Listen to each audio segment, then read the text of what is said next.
आयोजक है MDH, बढ़िया है, शुद्ध है। MDH मिर्ची, धनिया, हल्दी, असली मसाले, सच। MDH गैलेंट एडवांस रबर, निर्माण का रियल हीरो। और समर कूल कूलर, जो हर दिल करे कबूल। Summer cool.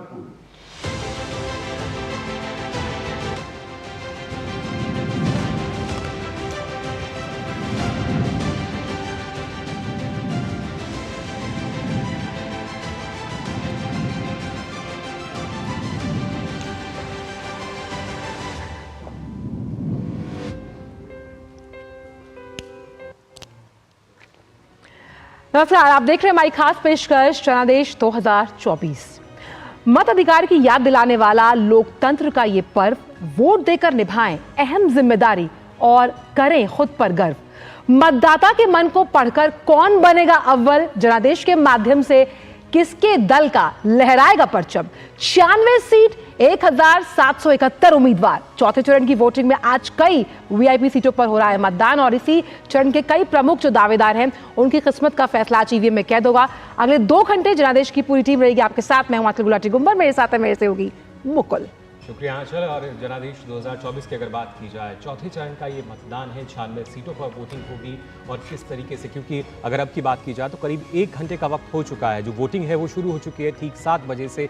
1 घंटे बाद किस तरह का सूरत हाल जो है वो नजर आ रहा है, उस पर आपको हम सीधी तस्वीरें दिखाएंगे। अलग अलग संवाददाता जो हैं वो हमारे साथ जुड़ेंगे। बिल्कुल, और कई अहम जिसका नाम हमने बताया, जो उम्मीदवार है राजीव रंजन सिंह समाजवादी पार्टी से, साथ ही साथ अखिलेश यादव की बात की जाए, कांग्रेस नेता अधीर रंजन चौधरी, तृणमूल कांग्रेस की महुआ मोइत्रा, शत्रुघ्न सिन्हा कभी BJP में थे और खास तौर पे अगर देखा जाए तो ओवैसी साहब भी इस चरण में शामिल हैं। निर्वाचन आयोग की अगर बात की जाए तो चौथे चरण के लिए सभी जरूरी इंतजाम किए गए हैं।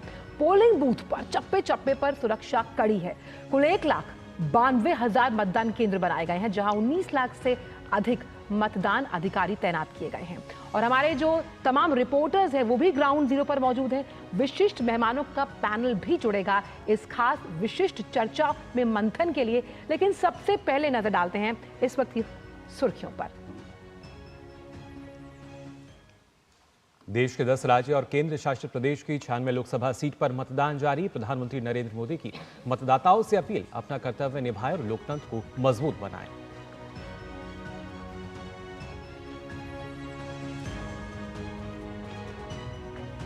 चुनाव आयोग ने निष्पक्ष और शांतिपूर्ण मतदान के लिए सभी जरूरी इंतजाम किए। भीषण गर्मी के बीच सुबह से पोलिंग बूथ पर लगी मतदाताओं की कतार।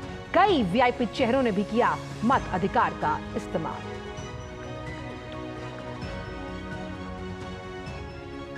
गिरिराज सिंह, अर्जुन मुंडा, अखिलेश यादव, अधीर रंजन चौधरी, दिलीप घोष, ओवैसी और गीता कोड़ा समेत तमाम दलों के दिग्गज नेताओं की चुनावी किस्मत का आज होगा फैसला। मैदान में डटे कुल 1717 उम्मीदवार।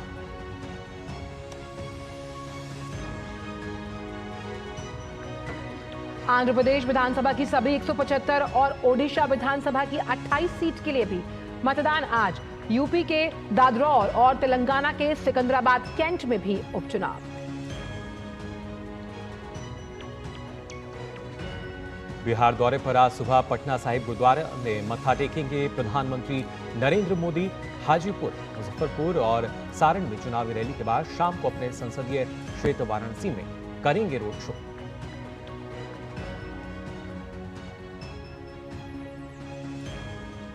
केंद्रीय मंत्री और हमीरपुर से BJP प्रत्याशी अनुराग सिंह ठाकुर आज भरेंगे अपना नामांकन पत्र। अपने दल की नेता अनुप्रिया पटेल भी मिर्जापुर से भरेंगी पर्चा।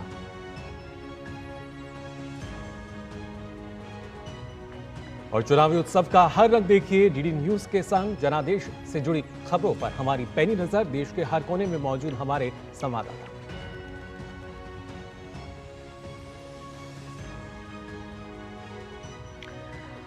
तो आज अगर देखा जाए मुकुल, तो आधे से ज्यादा जो सीटें हैं उस पर जनता ने अपना निर्णय दिया है और बाकी बचे हुए जो चरण हैं उस पर भी जनादेश देने के लिए तैयार हैं। तो इस वक्त की बड़ी खबर, लोकसभा चुनाव के चौथे चरण का मतदान जारी है। सुबह से ही पोलिंग बूथ पर अपने संवैधानिक अधिकार का इस्तेमाल करने के लिए मतदाता निकल चुके हैं। 9 राज्य और 1 केंद्र शासित प्रदेश की 96 सीटों पर वोटिंग जारी। बिल्कुल, इलेक्शन ब्रेकिंग आपको हम बता रहे हैं। चौथे चरण के लिए चुनावी मैदान में 1717 उम्मीदवार हैं। कुल ये 96 लोकसभा सीट, जिन पर 1717 उम्मीदवार और खासतौर से दिग्गज नेताओं की किस्मत का जो फैसला है वो आज ईवीएम में कैद हो जाएगा। अलग अलग दलों के कई दिग्गज नेता, और फिलहाल क्योंकि 1 घंटे का वक्त बीत चुका है, पोलिंग बूथ्स पर मतदाताओं की जो कतारें हैं वो नजर आने लगी हैं। वादे पूरे करना, जन कल्याण, देश का सर्वांगीण विकास, इन्हीं वायदों के साथ तमाम दल चुनावी प्रचार में अपनी ताल ठोकते हुए, और इस बार कई वीआईपी चेहरे हैं जिनकी किस्मत दांव पर है। और खास तौर पर प्रधानमंत्री लगातार मतदाताओं से लोकतंत्र को मजबूत करने की अपील कर रहे हैं, और वो कैसे होगा? वो होगा आपके वोट से। तो अगर आप इस चौथे चरण के अंतर्गत आते हैं, घर से उठिए और अपने वोटिंग अधिकार का इस्तेमाल कीजिए, क्योंकि एक वोट बहुत कुछ बदलने की ताकत रखता है। जी बिल्कुल, हर एक वोट कीमती है। तो 9 राज्य और 1 केंद्र शासित प्रदेश की 96 लोकसभा सीट पर वोटिंग जो है वो शुरू हो चुकी है, और चौथे चरण के लिए चुनावी मैदान में 1717 उम्मीदवार, जिनकी किस्मत का जो फैसला है वो ईवीएम में कैद हो जाएगा। इसके साथ साथ कई ऐसे दिग्गज नेता हैं जिन्होंने वोटिंग की भी है, यानी वो अपने मताधिकार का इस्तेमाल कर चुके हैं। उनकी तस्वीरें भी आपको हम दिखाएंगे, और किस तरीके से लगातार अलग अलग पोलिंग बूथ्स पर जो मतदाताओं की कतारें अब नजर आ रही हैं उनका भी हम रुख करेंगे। बिल्कुल, और बात की जाए मिशन साउथ को लेकर तो 2 अहम जो राज्य हैं, आंध्र प्रदेश और तेलंगाना, यहाँ पर तमाम, अगर हम बात करें बीजेपी के जो दल थे उन्होंने यहाँ पर धुआंधार प्रचार किया, और इन सीट्स पर रहेगी खास नजर, क्योंकि 25 सीटें हैं आंध्र प्रदेश की और तेलंगाना की 17, जिसमें आज वोटिंग होनी है। अब सीधे आपका तारुफ कराते हैं, हमारे साथ जो हमारे रिपोर्टर्स जुड़ रहे हैं अलग अलग जगहों से। रमा त्यागी जुड़ रही हैं श्रीनगर से, अश्वनी मिश्रा जुड़ रहे हैं कन्नौज से यूपी, उर्मिलेश जुड़ रहे हैं हैदराबाद से, अजीत द्विवेदी देवास मध्य प्रदेश, यानी कि हिंदुस्तान का दिल हम कह सकते हैं। 2 खास मेहमान स्टूडियो में मौजूद हैं। रोशन गौड़ साहब वरिष्ठ पत्रकार हैं, आपका बहुत बहुत स्वागत है सर। साथ ही Aditi Tandon, associate editor the Tribune. Aditi ji, आपका भी बहुत बहुत स्वागत है। सबसे पहले रोशन सर आपके पास आना चाहेंगे। हमने देखा कि 3 चरणों का जो ये चुनाव बीता, उसमें जो मत प्रतिशत है उसमें लगातार कोशिश ये की जा रही है कि ये बढ़े। चौथे चरण को आप कितना निर्णायक मानते हैं, और खास तौर पर मिशन साउथ के लिहाज से ये चरण कितना महत्वपूर्ण है? देखिए, सबसे पहले तो चूँकि हम सुबह सुबह अभी चर्चा कर रहे हैं, तो जो भी हम लोगों को सुन रहे हैं वो अपने घरों से निकलें और मतदान में हिस्सा लें, क्योंकि मतदान ये हमारा लोकतंत्र का त्यौहार है जी। और इसको जितना हम बढ़ा सकें, जितना इसमें हिस्सेदारी कर सकें, ये लोकतंत्र के लिए अच्छा होगा। दूसरी बात कि जो इस बार चौथा चरण का चुनाव है, हालांकि इसमें बीजेपी एनडीए का ही प्रभुत्व रहा है। पिछली बार हम देखें कि इसमें जो 96 सीटें हैं उसमें से 42 सीटें बीजेपी की थी और 7 सीटें एनडीए की थी। अब इसमें जो आपने साउथ की बात की, दरअसल इसमें जो क्षेत्रीय दल हैं जैसे कि टीडीपी और जगन रेड्डी वाली पार्टी है, वाईएसआरसीपी आंध्र प्रदेश में, और तेलंगाना में हमने बीआरएस देखी, तो उनका भी, उनकी प्रतिष्ठा भी दांव पर लगी हुई है। और जो बंगाल है, बंगाल में 8 सीटें, वहाँ टीएमसी और बीजेपी के बीच में बहुत कड़ा मुकाबला है। तो कुल मिला के जो आज का जो मुकाबला होगा, मुझे लगता है कि ये निर्णायक मुकाबला हो सकता है, क्योंकि अभी तक कुल मिलाकर अब 387 सीटें हो जाएंगी। तो यही होगा जिसमें कौन पार्टी कितनी ज़्यादा सीटें हासिल कर सकता है, और उसमें हर पार्टी ने अपना टारगेट रखा है। जैसे बीजेपी ने लगभग 400 सीटों का जो टारगेट रखा है, तो इसमें मैक्सिमम वो कितना खींच सकते हैं। जैसे उत्तर प्रदेश है, अब यहाँ 13 की 13 सीटें बीजेपी के पास हैं, तो उनको मेंटेन करना, और जो समाजवादी पार्टी और कांग्रेस का गठबंधन है वो इसमें से कितनी खींच सकती हैं, उसमें खींचतान होगी। बाकी जैसे बिहार में है, तो बिहार में ये सीटें सभी, उसमें 1 सीटें अगर छोड़ दें तो एनडीए के पास ही रही हैं। मध्य प्रदेश में सभी सीटें बीजेपी के पास ही रही हैं। तो मुख्य मुकाबला असल में मुझे ऐसा लगता है कि बीजेपी वर्सेस अदर्स है। उन्हें अपनी बाकी जो सीटें हैं, जो 42 सीटें, उन्हें मेंटेन करना, उनको वापस लाना, वो मुझे लगता है कि चुनौती रहेगी। और बाकी जो दल हैं उसमें से कितना ले सकते हैं, वो उनके लिए एक अब अपॉर्चुनिटी होगी। जी बिल्कुल, तो 24 की चुनौती में देखिए किस तरीके से लगातार जो अब मतदान चल रहा है चौथे चरण के लिए, किस तरीके से वो आगे बढ़ेगा, और उसके साथ साथ जो 96 अहम सीट हैं, इन पर कौन से वो दिग्गज नेता हैं जिनकी किस्मत का फैसला ईवीएम में कैद हो जाएगा, और कौन सी ऐसी सीट हैं जिन पे दिलचस्प मुकाबला देखने को मिलेगा, इसके बारे में भी आंचल जानकारी हम देंगे अपने दर्शकों को। बिल्कुल, और लगातार हमारे साथ जो रिपोर्टर्स जुड़े हैं, पहले उनका रुख रुख करते हैं। हमारे साथ कई हमारे जो संवाददाता हैं वो लगातार ग्राउंड जीरो पर रहे, अपनी रिपोर्ट्स उन्होंने हमसे साझा की। लेकिन ये सब जानने से पहले और अदिति जी से भी जानेंगे कि किस तरह से जो क्षेत्रीय दल हैं वो अपनी खोई हुई सियासी जमीन को खोजने की कोशिश करेंगे इस चौथे चरण के निर्णायक दौर में। वक्त एक छोटे से ब्रेक का है जनादेश में। बात जब पीढ़ियों के लिए बनने वाले घर की हो तो जिम्मेदारी बड़ी हो जाती है। गैलेंट समझता है ये जिम्मेदारी। अब डबल एम रिब्स के साथ गैलेंट एडवांस TMT रीबार, निर्माण का रियल हीरो। हमारा डेजर्ट आ गया पर हमारी चैंपियन नहीं आई अब तक। बिल भरने के पहले तो आएगी ना। सो गर्ल्स क्या हो रहा है? बिल हो रहा है। चल अपना कार्ड दे। पिन दे। RBI कहता है अपना पिन, OTP, CVV या इंटरनेट बैंकिंग पासवर्ड किसी को ना दे। ऑनलाइन बैंकिंग सिर्फ अपने ही कंप्यूटर, मोबाइल और सिक्योर नेटवर्क से करें। हाँ, ये खाने की चैंपियनशिप थी क्या? RBI कहता है जानकार बनिए, सतर्क रहिए। मैं क्या जी सब जानते हैं, जहाँ दिखे मारियो, अपना समझ के खा लियो। मैं कैप्टन होता ना, ओपन कराता। अब हर कोई ओपन करेगा तो मैच कौन क्लोज करेगा? तो भाई साहब अब कोई किसी की लाइफ में आग नहीं लगा पाएगा। समर कूल, जो हर दिल करे कबूल।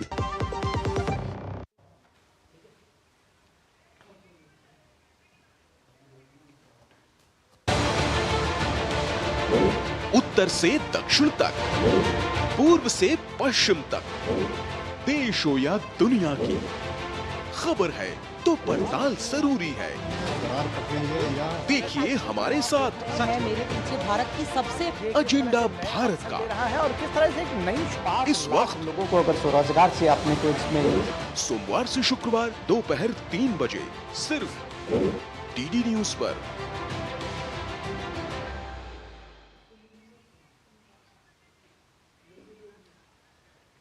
तो ब्रेक के बाद आप सभी का एक बार फिर स्वागत। आप देख रहे हैं जनादेश 2024। बिल्कुल, और दिखाते हैं अपने दर्शकों को ग्राफिक्स के जरिए समझाने की कोशिश करते हैं कि आखिरकार तमाम वो सीटें कौन सी हैं। देखिए, पश्चिम बंगाल की 8 सीटें हैं मुकुल, अगर देखा जाए, जिन पर अहम चुनाव होना है और इसमें कई ऐसे कद्दावर दिग्गज हैं। झारखंड की बात की जाए जहां पर कई ऐसे उम्मीदवार जिनकी किस्मत का फैसला होना है। 4 सीटें हैं इस चौथे चरण के मतदान में। बिल्कुल, और खासतौर से ओडिशा की भी हम बात करें तो आप देख सकते हैं जो 4 सीटें हैं उन पर यहाँ ज़ाहिर तौर पर आज जो मतदान है वो शुरू हो चुका है। और साथ ही साथ जो अलग अलग राज्यों की जब हम बात कर रहे हैं, खासतौर से मध्य प्रदेश की भी 8 सीटें जिन पर जो मतदान है वो शुरू हो चुका है। कई कद्दावर नेता। और साथ ही साथ अगर रुक करते हैं अब हम यहाँ पर महाराष्ट्र की, तो महाराष्ट्र में 11 सीटें हैं जहाँ पर मतदान होना है। और लगातार महाराष्ट्र की सियासत में खासतौर पर जो शिवसेना में 2 फाड़ हुआ, उसके बाद देखना दिलचस्प होगा। 25 सीटें आंध्र प्रदेश की एक ही चरण में निपट जाएंगी। और सबसे अहम बात है यहाँ पर क्या जो क्षेत्रीय दल है उनसे भाजपा का जो मिलन है वो आगे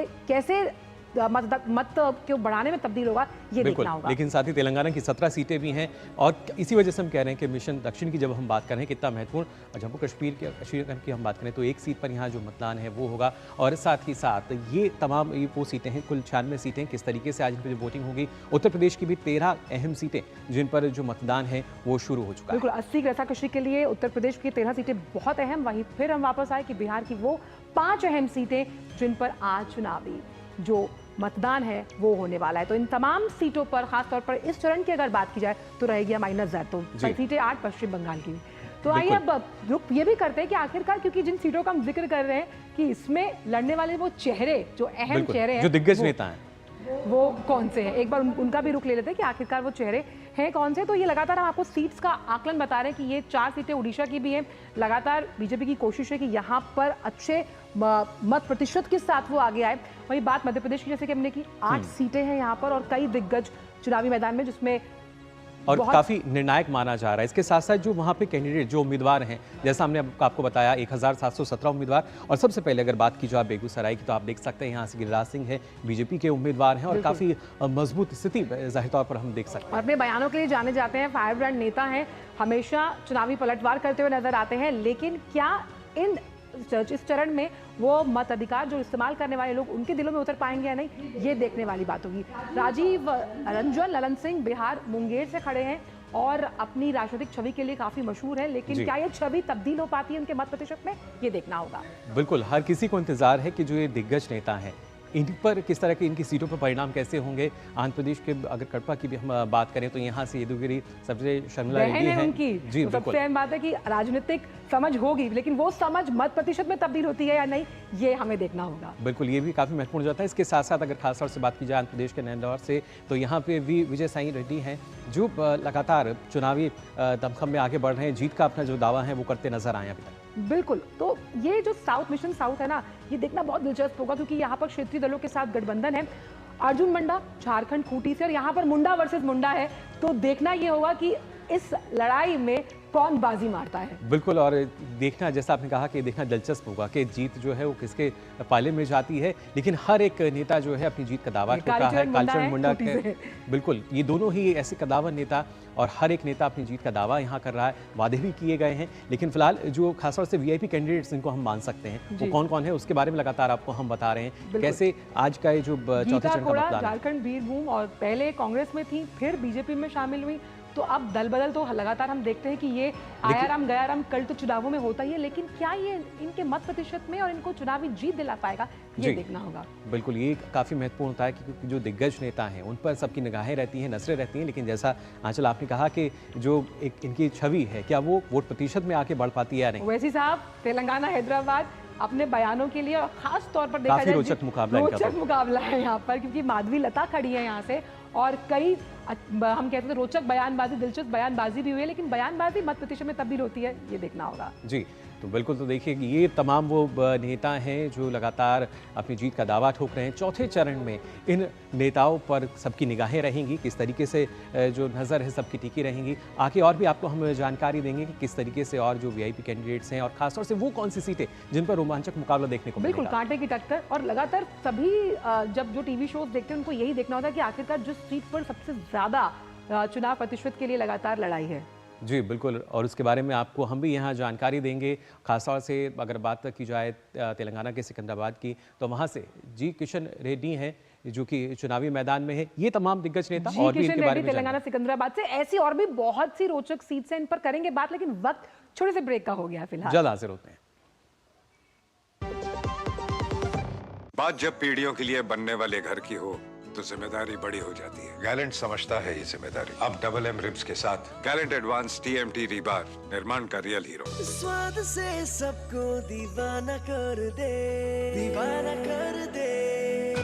पता का चाय, गजब का स्वाद।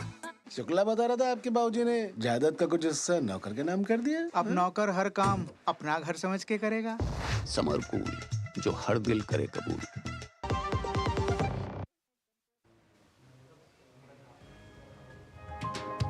चाय की प्याली के साथ खबरों से भरी नई सुबह, देश की राजनीति, आम जन की कहानी, विदेशों की हलचल, कारोबार का गुणा भाग, खेल का मैदान, मनोरंजन और ज्ञान विज्ञान, विरासत और संस्कृति के साथ सेहत की बात और ग्लैमर का तड़का। सोमवार से शुक्रवार सुबह 8 से 9 बजे, सुकून से भरा नया सवेरा।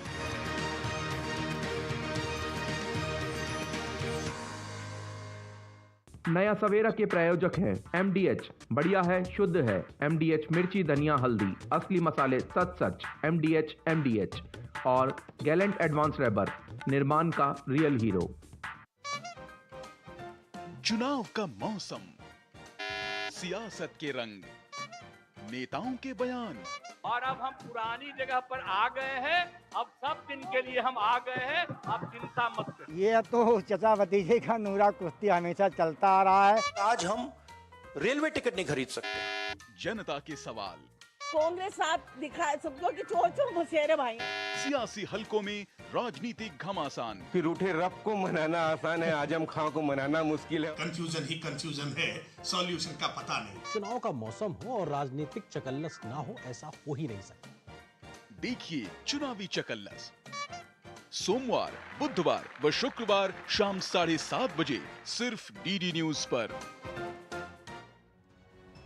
तो ब्रेक के बाद आप सभी का एक बार फिर स्वागत। आप देख रहे हैं जनादेश 2024। चौथे चरण का जो मतदान है वो जारी है 96 लोकसभा सीट पर। और बिल्कुल प्रधानमंत्री नरेंद्र मोदी ने आज सोशल मीडिया प्लेटफॉर्म एक्स पर लोगों से मतदान करने की अपील की है। प्रधानमंत्री ने साफ तौर पर लिखा और पोस्ट किया कि लोकसभा चुनाव के चौथे चरण में आज 10 राज्यों और केंद्र शासित प्रदेशों की 96 सीटों पर मतदान हो रहा है। उन्होंने विश्वास जताया कि इन निर्वाचन क्षेत्रों में लोग बड़ी संख्या में मतदान करेंगे, जिसमें युवा और महिला वोटर बढ़ चढ़कर हिस्सा लेंगे। प्रधानमंत्री ने मतदान की अपील करते हुए कहा है कि आइए हम सब अपना कर्तव्य निभाएं और अपने लोकतंत्र को मजबूत करें। प्रधानमंत्री ने आंध्र प्रदेश के लोगों, विशेषकर पहली बार मतदान करने वाले मतदाताओं से विधानसभा चुनाव में रिकॉर्ड संख्या में मतदान करने का आग्रह किया। पीएम ने कहा है कि आपका वोट आपकी आवाज है, इसे स्पष्ट तौर पर सुना जाए, इसके लिए वोट करें। पीएम ने ओडिशा में आज विधानसभा चुनाव शुरू होने पर राज्य के लोगों से बड़ी संख्या में अपने मताधिकार का प्रयोग करने का आह्वान भी किया।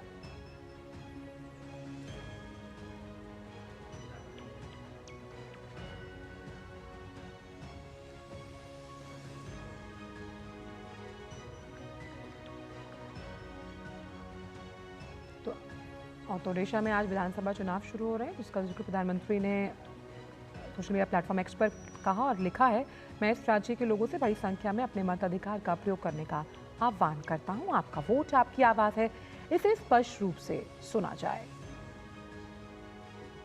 और आइए अब रुक करेंगे जो हमारे संवाददाता हैं उनका। सबसे पहले चलते हैं उर्मिलेश के पास, जो कि हैदराबाद से हमारे साथ जुड़ चुके हैं। उर्मिलेश, अगर बात की जाए हैदराबाद की या खासतौर से तेलंगाना की तमाम जो 17 सीटें हैं उन पर जो चुनाव है वो चल रहा है, किस तरीके का सूरत हाल नजर आ रहा है? क्योंकि 1 घंटे से ज़्यादा का समय हो चुका है अब वोटिंग को शुरू हुए।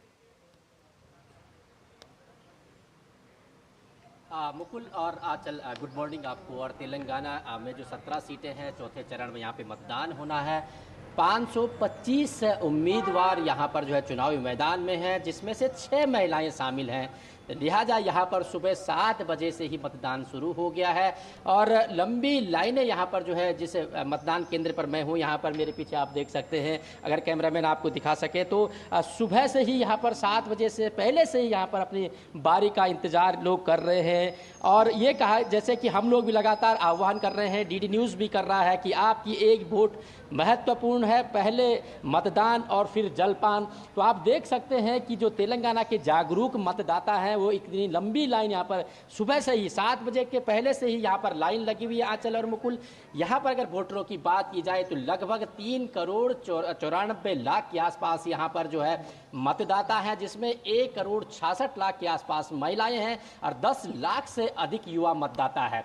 ऐसे में तमाम जो बड़े चेहरे, जैसे कि आपने भी दर्शकों को बताया कि कई बड़े चेहरों की साख यहाँ पर दांव पे लगी हुई है। बात अगर सबसे अधिक उम्मीदवारों की जाए तो सिकंदराबाद जो सीट आपने भी बताई जी किशन रेड्डी वाली, उस पर सबसे अधिक जो है उम्मीदवार 45 उम्मीदवार चुनाव मैदान में है। तो वहीं आदिलाबाद सीट है जिसमें सबसे कम उम्मीदवार 12 जो है वो जो है रिजर्व सीट है, उसमें 12 उम्मीदवार चुनाव मैदान में है।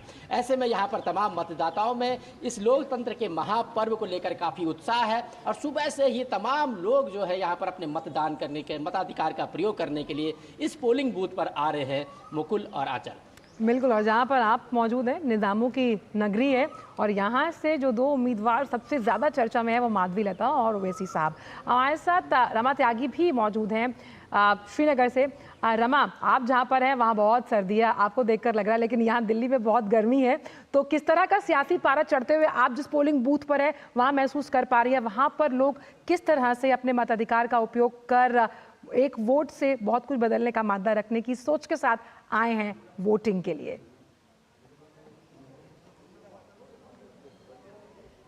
जी आंचल, मौसम जो है वो यहाँ पर लगातार बदल रहा है, कभी ठंड होती है कभी गर्मी होती है। सुबह का टाइम है तो यहाँ पर सर्दी लाजमी है, लेकिन सियासी पारा जो है वो यहाँ पर लगातार उफान पर है। और अगर लोगों के उत्साह की बात करें तो वो भी सुबह 7 बजे से पहले ही यहाँ पर वोटर आ गए थे। जो पहले वोटर यहाँ पर आए थे जिन्होंने पहला वोट किया था, गुलाम अहमद जी, उनसे मैंने बात की थी तो वो बता रहे थे कि काफ़ी उत्साह है उन्हें, क्योंकि इस तरह का वातावरण उन्होंने पहले कभी नहीं देखा, विशेषकर जब हम कश्मीर की घाटी की बात बात करते हैं, चाहे वो उम्मीदवारों की बात हो, क्योंकि इस बार अगर श्रीनगर सीट की बात करते हैं तो 24 उम्मीदवार मैदान में है। इतनी बड़ी संख्या में उम्मीदवार कभी मैदान में आने की हिम्मत नहीं करते थे।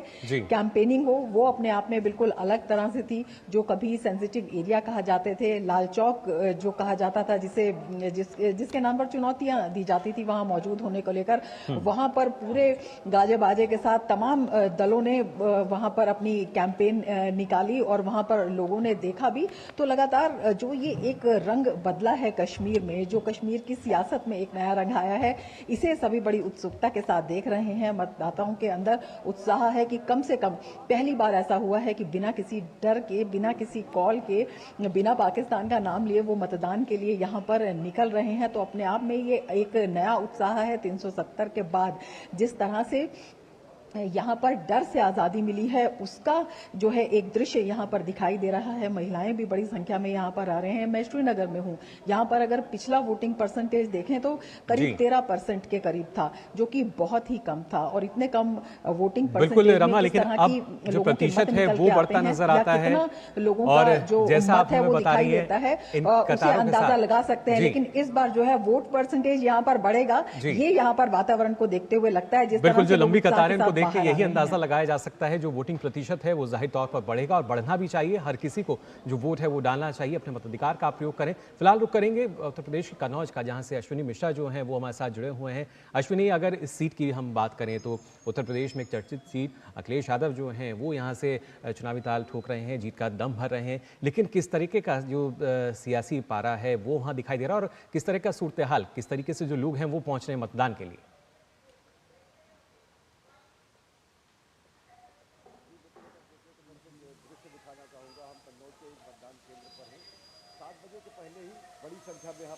चलिए अश्विनी के पास हम वापस आएंगे, लेकिन हमारे साथ हिंदुस्तान के दिल मध्य प्रदेश से हमारे संवाददाता अजीत द्विवेदी मौजूद हैं देवास से।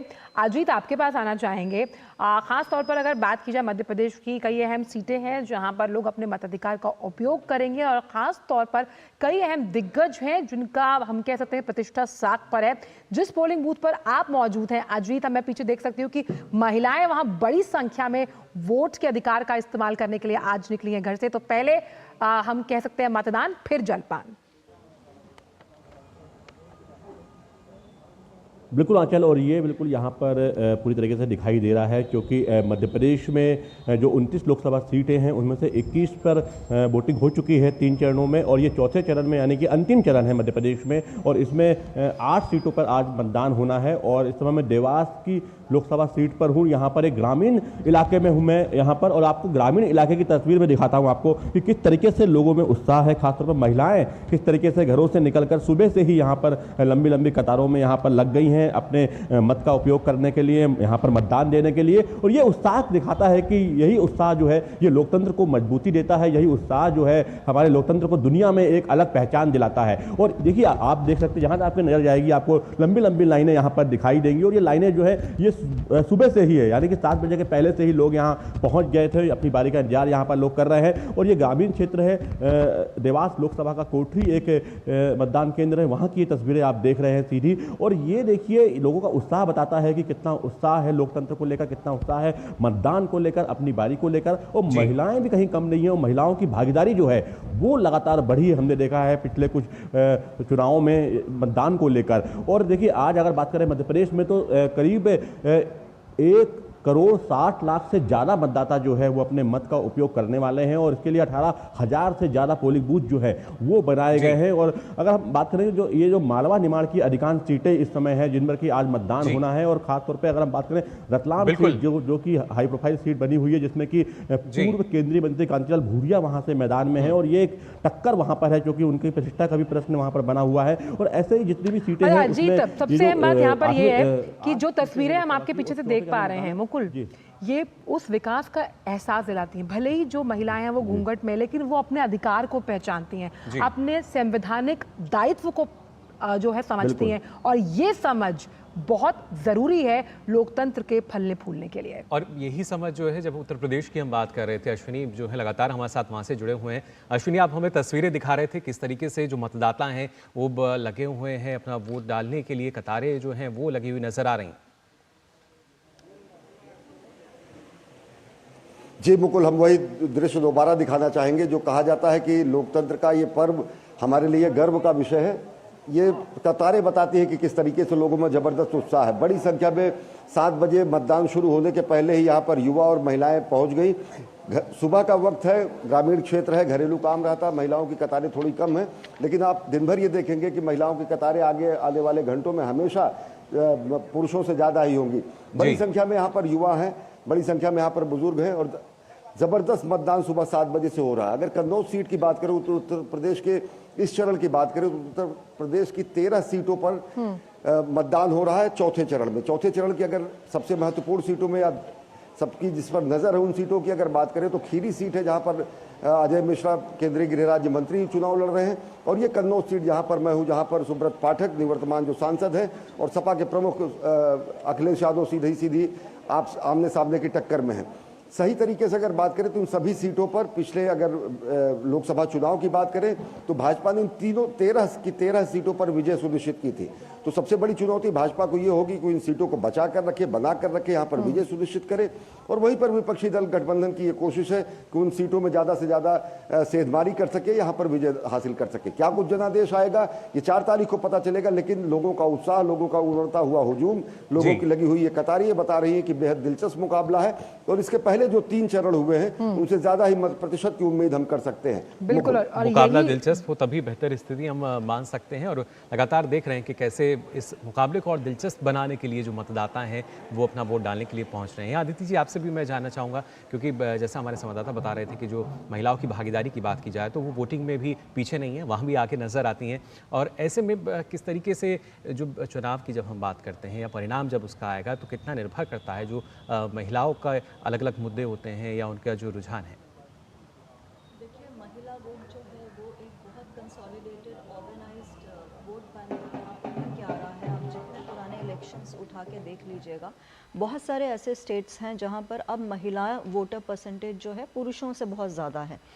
जैसे अभी हाल ही में अगर हम चर्चा करें, जो मध्य प्रदेश का आखिरी चुनाव हुआ था जहां भाजपा ने एक ऐतिहासिक जीत दायर की, एक ऐसे वक्त पे जब लोग सोच रहे थे कि शायद कांग्रेस अच्छी स्थिति में है वहाँ, लेकिन वहाँ एक स्कीम थी लाडली बहना स्कीम, जिसकी वजह से निर्णायक एक जिसको कहते हैं एज मोदी फैक्टर के अलावा भाजपा को मिला और एक तरफा वोट जो महिलाओं का पड़ा उस वजह से बहुत ही प्रचंड उनको बहुमत वहाँ पे मिला। इनफैक्ट किसी ने एंटिसिपेट जो नहीं किया था। वैसे ही आप अगर इस चुनाव की आम चुनाव की डेटा पॉइंट्स उठा के देखेंगे तो आप देखेंगे कि जो जेंडर रेशो है इंडिया का वो इम्प्रूव होता जा रहा है। कहने का मतलब कि पुरुषों के मुकाबले महिलाओं का जो रजिस्टर्ड वोटर परसेंटेज है वो भी बहुत सारे राज्यों में अब बहुत हार्टी और एनकरेजिंग ट्रेंड्स की तरफ है। तो महिलाएं जो हैं वो खाली इंडिया में ही नहीं, पूरे वर्ल्ड वाइड एक बहुत इंपॉर्टेंट कॉन्स्टिट्यूंसी। हमारा पहले ऐसा माना जाता था कि ये असंगठित क्षेत्र है जी, लेकिन देखिए जो वेलफेयर स्कीम्स के बेनिफिट्स जब एक क्लास को मिलते हैं तो वो उस क्लास को ऑर्गेनाइज करने का एक मादा रखता है, जिस वजह से बेनिफिट्स मिलने की वजह से, जैसे अगर कोई कैश ट्रांसफ़र है तो महिलाएं उसकी तरफ इर्द गिर्द आ जाती हैं। सेल्फ हेल्प ग्रुप्स का कोई स्कीम है तो महिलाएं संगठित होकर सशक्त होती हैं तो उनको एक आवाज़ मिलती है। एक ड्रोन दीदी का प्रोग्राम चल रहा है, वो एक बहुत इम्पॉर्टेंट रेजोनेंस क्रिएट कर रहा है ग्राउंड पे। तो महिला सशक्तिकरण के ये जो मुद्दे हैं, वेलफेयर हैं, बेनिफिट्स हैं, जैसे जैसे महिलाओं को मिलते हैं उन्हें अपनी आवाज़ मिलती है, उन्हें फाइनेंशियल स्टेबिलिटी मिलती है और वो एक संगठित वोट बैंक की तरह उभर के आती है। जैसे हम सदियों से बात करते हैं संगठित वोट बैंक्स की, तो अब महिला भी एक कास्ट और क्लास से उठ के एक संगठित वोट बैंक है। और बहुत अहम बात आपने कही, क्योंकि पहले क्या होता था, जो मैंने बहुत चुनावों में देखा, हमारे कई संवाददाताओं ने भी हमसे जिक्र किया कि घर का जो पुरुष है वो डिसाइड कर लेता था कि क्या वोट पैटर्न होना चाहिए, कहाँ वोट डालना चाहिए। लेकिन अब उस हम कह सकते हैं सोच में एक बहुत बड़ा पैराडाइम शिफ्ट आया। इसी पैराडाइम शिफ्ट पर गौरव साहब का एक रिएक्शन लेते हैं। गौरव साहब, जब हम विपक्ष की बात कर रहे हैं तो राष्ट्रीय स्तर पर भले ही विपक्ष हमेशा से इस बात को लगातार मानता है कि भाई वो गठबंधन बनाने में असफल रहा हो, लेकिन क्षेत्रीय दलों के साथ हम देख सकते हैं करीबन 300 सीटों से ज़्यादा जो हम कह सकते हैं उस पर अपने उम्मीदवार उतारे हैं। क्या हम इसको मानते हैं जो निर्णायक दौर अब चल रहा है, ये एक चुनौती देने की पुरजोर कोशिश की गई है गठबंधन द्वारा? देखिए, इस बार अगर हम गठबंधन की जो सबसे बड़ी पार्टी है कांग्रेस, उसने ही अपने जो टोटल उन्होंने कैंडिडेट खड़े किए लगभग 300 हैं, यानी 545 जो 543 सीटें हैं उन पर उनके पास कैंडिडेट ही नहीं थे। और कुछ जगह उन्होंने गठबंधन के लोगों के साथ उन्होंने गठबंधन किया, जैसे उत्तर प्रदेश में समाजवादी पार्टी से किया, और पश्चिम बंगाल में हम बात करें तो उन्होंने जो वामपंथी गठबंधन है उससे किया, लेकिन केरल में नहीं किया था। तो इस तरह से उनका जहाँ जहाँ उन्होंने सोचा कि यहाँ गठबंधन हो सकता होगा वहाँ हुआ, लेकिन जो गठबंधन चुनाव की घोषणा होने से पहले लग रहा था कि पूरा जो इंडिया एक पूरा ब्लॉक बनेगा वो नहीं बन पाया। तो दरअसल ये मुझे ऐसा लगता है कि इस बार इसमें बिखराव है। जैसे बंगाल में बिखराव है, वहाँ ममता बनर्जी अलग चुनाव लड़ रही है, उत्तर प्रदेश में बसपा अलग चुनाव लड़ रही है, जो आरएलडी उनका एक घटक दल था वो बीजेपी के साथ आ गया है, और इसी तरह से ही और भी जो राज्य हैं उनमें भी ऐसा ही हुआ जो हमने पिछले 3 चरणों में देखा। जी चौथे चरण में अगर हम देखें तो केवल उत्तर प्रदेश में थोड़ी सी इनसे उम्मीद लग रही है, क्योंकि समाजवादी पार्टी और कांग्रेस ने एक थोड़ा सा मजबूती वहाँ दी है, लेकिन बाकी जगह तो ऐसा हमें ऐसा दिखने को नहीं मिला। जैसे मध्य प्रदेश की बात कर लें या हम राजस्थान की बात कर लें, लेकिन इंडी गठबंधन का तो ये भी मानना है गौड़ साहब कि महाराष्ट्र में जब हम शिवसेना की बात कर रहे हैं, बिहार में नीतीश चिराग मांझी की जब हम बात करते हैं पक्ष के लिए, तो यहाँ पर आत्मविश्वास से लबरेज नहीं आती सत्ता पक्ष। इस पर आपका एक रिएक्शन लगूंगी, लेकिन वक्त एक छोटे से ब्रेक का है जनादेश में, क्योंकि लगातार जिस तरह से जो वोटिंग पैटर्न है, हमारे संवाददाता है, विशिष्ट मेहमानों का यह पैनल जुड़ा हुआ है तमाम चर्चा और मंथन के लिए। वक्त एक छोटे से ब्रेक का, जल्द हासिल होता है। मैं क्या जी, सब जानते हैं जहां दिखे मारियो, अपना समझ के खा लियो। स्वाद से सबको दीवाना कर दे, दीवाना कर दे। पता का चाय, गजब का स्वाद। बात जब पीढ़ियों के लिए बनने वाले घर की हो तो जिम्मेदारी बड़ी हो जाती है। गैलेंट समझता है ये जिम्मेदारी। अब डबल एम रिब्स के साथ गैलेंट एडवांस टीएमटी रीबार, निर्माण का रियल हीरो।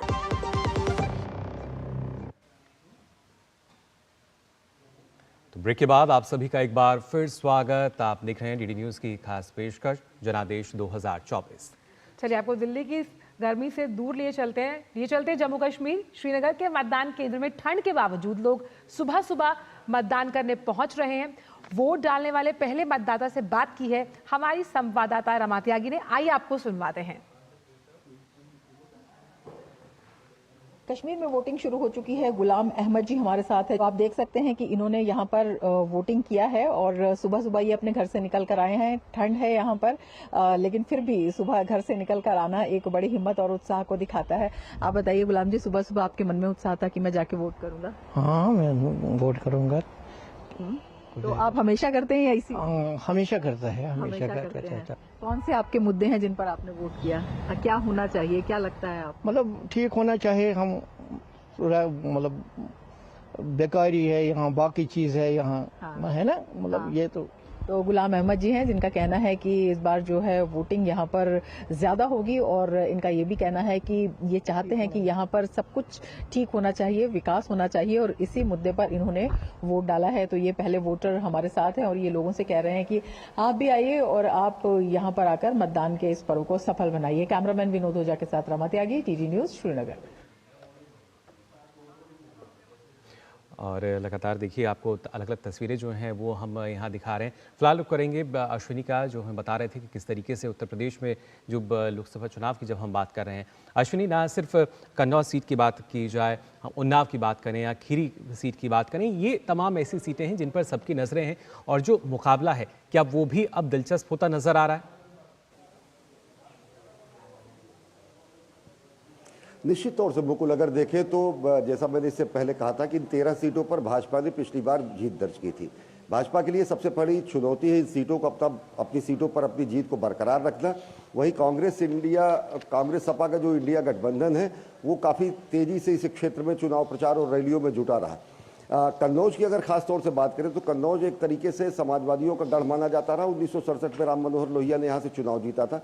मुलायम सिंह ने यहाँ से संसद की डगर पकड़ी थी। अखिलेश यादव ने तो यहीं से अपनी चुनावी सफर और संसदीय यात्रा शुरू की थी। राजनीति वो यहीं से उतरे थे, लेकिन इस गढ़ को 2019 में भेदने का काम किया था सुब्रत पाठक ने डिम्पल यादव को जब यहाँ पर शिकस्त दी थी। अब सबसे बड़ी बात यह है कि पिछली बार की जो शिकस्त है, अखिलेश यादव ने अंतिम समय में अपने पत्ते खोले। पहले उन्होंने यहाँ पर तेजस्वी यादव को अपना प्रत्याशी बनाया, तेज प्रताप को, उसके बाद अंतिम समय में वो प्रत्याशी बनकर यहाँ पर चुनावी मैदान में जब कूदे तो ये उनको उम्मीद है कि आसपास की जो सीटें हैं, जो जातीय समीकरण है और जो जातीय आधार पर जो बहुलता है, जो एक गठबंधन की बात कही जा रही है, उन पर भी मोबिलाइजेशन कहीं ना कहीं आएगा। ये अखिलेश यादव और इंडिया गठबंधन को ऐसी उम्मीद है। अगर अन्य सीटों की बात करें, चाहे धौरहरा की बात करें, खीरी की बात करें, शाहजहांपुर की बात करें, मिश्रिख की बात करें, हरदोई की बात करें, बहराइच की बात करें, इन सब सीटों पर भी जबरदस्त मुकाबला है और यहाँ पर इसके पहले बीजेपी अपनी जीत सुनिश्चित करने में रही है। इंडिया गठबंधन जहां जातीय समीकरण के आधार पर चुनाव लड़ रहा है, लोगों के बीच अपनी बातों को रख रहा है, वहीं पिछले 10 वर्षों की जो विकास की उपलब्धियां हैं, जो सांसद निधि के साथ साथ प्रधानमंत्री नरेंद्र मोदी द्वारा केंद्र सरकार से जो लोक कल्याणकारी योजनाएं हैं, उनको ध्यान में रखकर भाजपा यहां पर भाजपा ने चुनाव प्रचार किया है और उसी आधार पर वोटिंग होने की उम्मीद कर रही है। क्या कुछ स्थितियां होंगी निश्चित तौर से ये जनादेश बताएगा, लेकिन मुकाबला खासकर इस क्षेत्र में, चाहे इटावा से लेकर खीरी तक की बात करें और बहराइच तक की बात करें, मुकाबला यहाँ पर काफी दिलचस्प है। बिल्कुल, क्योंकि हम उत्तर प्रदेश का ही जिक्र कर रहे हैं, 80 वो सीटें जो लोकसभा के लिए बहुत महत्वपूर्ण हैं। गौर साहब, ख़ास तौर पर ये एक जुमला बहुत ज़्यादा लोकप्रिय था कि जिसका जलवा कायम है उसका नाम मुलायम है, लेकिन क्या क्योंकि ये चुनाव मुलायम सिंह यादव के बिना लड़ा जा रहा है, उनकी सरपरस्ती नहीं है, उस लिहाज से क्योंकि यादव परिवार में भी कई मुद्दों को लेकर दो फाड़ है, क्या उसका असर भी जो तमाम सीटें हैं उन पर पड़ता हुआ नजर आएगा? का चुनाव था और ये जो चौथा चरण का चुनाव है, ये बेसिकली यादव लैंड है और यहाँ मुलायम सिंह यादव जब सक्रिय थे तो यहाँ उनका प्रभुत्व रहता था, लेकिन मुलायम सिंह जी की जाति ही यहाँ सीटें कम हो गई और पिछली बार जो 10 सीटें थी यादव लैंड की, उसमें से 8 बीजेपी ने जीती थी और जो यहाँ जो चौथे चरण का चुनाव है 13 में से 13 बीजेपी ने जीती। तो इसका मतलब हुआ कि जो यादवों का वहाँ गढ़ है, वहाँ बीजेपी ने अच्छी तरह से सेंध लगाई है और जो यादव परिवार के यानी मुलायम परिवार के जो लोग हैं उनका प्रभुत्व धीरे धीरे कम हुआ है। पिछली बार हमने देखा मैनपुरी से और संभल से केवल 2 ही सीटें बीजेपी ने जीती थी, इसने समाजवादी पार्टी ने जीती थी और इस बार कन्नौज भी पिछली बार वो हार गए थे, इस बार अखिलेश यादव खुद मैदान में। तो यहाँ जो संभावना जो लग रही है, मुझे लगता है कि अखिलेश यादव के अलावा शायद जो बाकी 12 सीटें होंगी वो तो वहाँ बीजेपी के कैंडिडेटों की ज़्यादा अच्छी पकड़ है और अखिलेश यादव भी इसमें संघर्ष कर रहे हैं कि कैसे इस सीट को निकालें। तो कुल मिला के जो यादव लैंड की जो कल्पना की थी, फैक्टर जिससे अब पीछे हट रहे हैं कहीं ना कहीं अखिलेश। देखिए, जो वहाँ MY फैक्टर काम करता था जिस वक्त मुलायम सिंह यादव थे, लेकिन हमने 2019 के चुनाव में तो ऐसा देखा नहीं। जो लगातार हमने देखा कि जो ये पिछले बार की 10 सीटें और इस बार की जो 13 सीटें हैं, उनमें से अधिकतम यानी इस बार 13 की 13 और पिछली बार 10 में से 8 सीटें बीजेपी ने जीती थी। इसका मतलब MY फैक्टर काम नहीं किया था। और ये एक चीज़ और बता दूं कि पिछली बार 4 पार्टियां इकट्ठी थी, यानी उसमें कांग्रेस भी थी, समाजवादी पार्टी भी, बसपा भी और जो राष्ट्रीय लोकदल भी। पिछली बार समीकरण कुछ अलग थे, इस बार कुछ अलग है और इनके जो नतीजे आएंगे वो देखने वाकई दिलचस्प होंगे। बसपा ने त्रिकोणीय बनाया मुकाबला, मुकुल हर जगह अपने उम्मीदवार उतारे हैं और कई बार ये भी आरोप लगाता है विपक्ष की ये हम कहते हैं टीम बी है पक्ष, यानी कि सत्ता पक्ष को लेकर। बिल्कुल, और महाराष्ट्र की 11 सीटों पर भी जो चुनाव है वो चल रहा है। योगेश शीतल हमारे साथ पुणे से जुड़े हैं, जानना चाहेंगे आपसे क्योंकि जो वहाँ की जो 11 सीटें हैं वो भी काफ़ी अहम मानी जा रही हैं, किस तरीके से सुबह से ही जो मतदान की प्रक्रिया है वो वहाँ पे चालू है?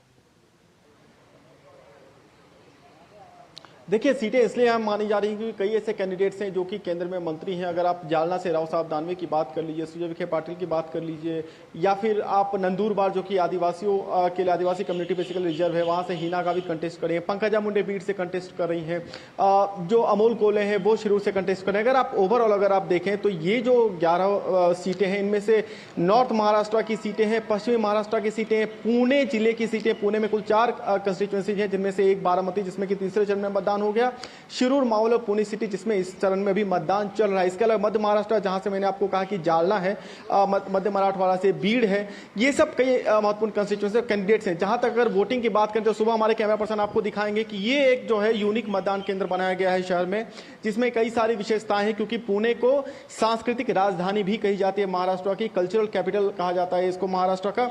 यहाँ पे डिस्प्ले के लिए काफी चीजें रखी गई हैं, जो ऐतिहासिक चीजें हैं, जो पुणे की पहचान है, महाराष्ट्र की पहचान है, उसको डिस्प्ले के लिए रखा गया है। अगर मतदान की बात करें तो मतदान सुचारू रूप से चल रहा है। कुल 23,284 मतदान केंद्र जो है पूरे महाराष्ट्र में इस वक्त बनाए गए हैं और 2 करोड़ से ज्यादा मतदाता जो है वो अभी मत देंगे इस चरण में।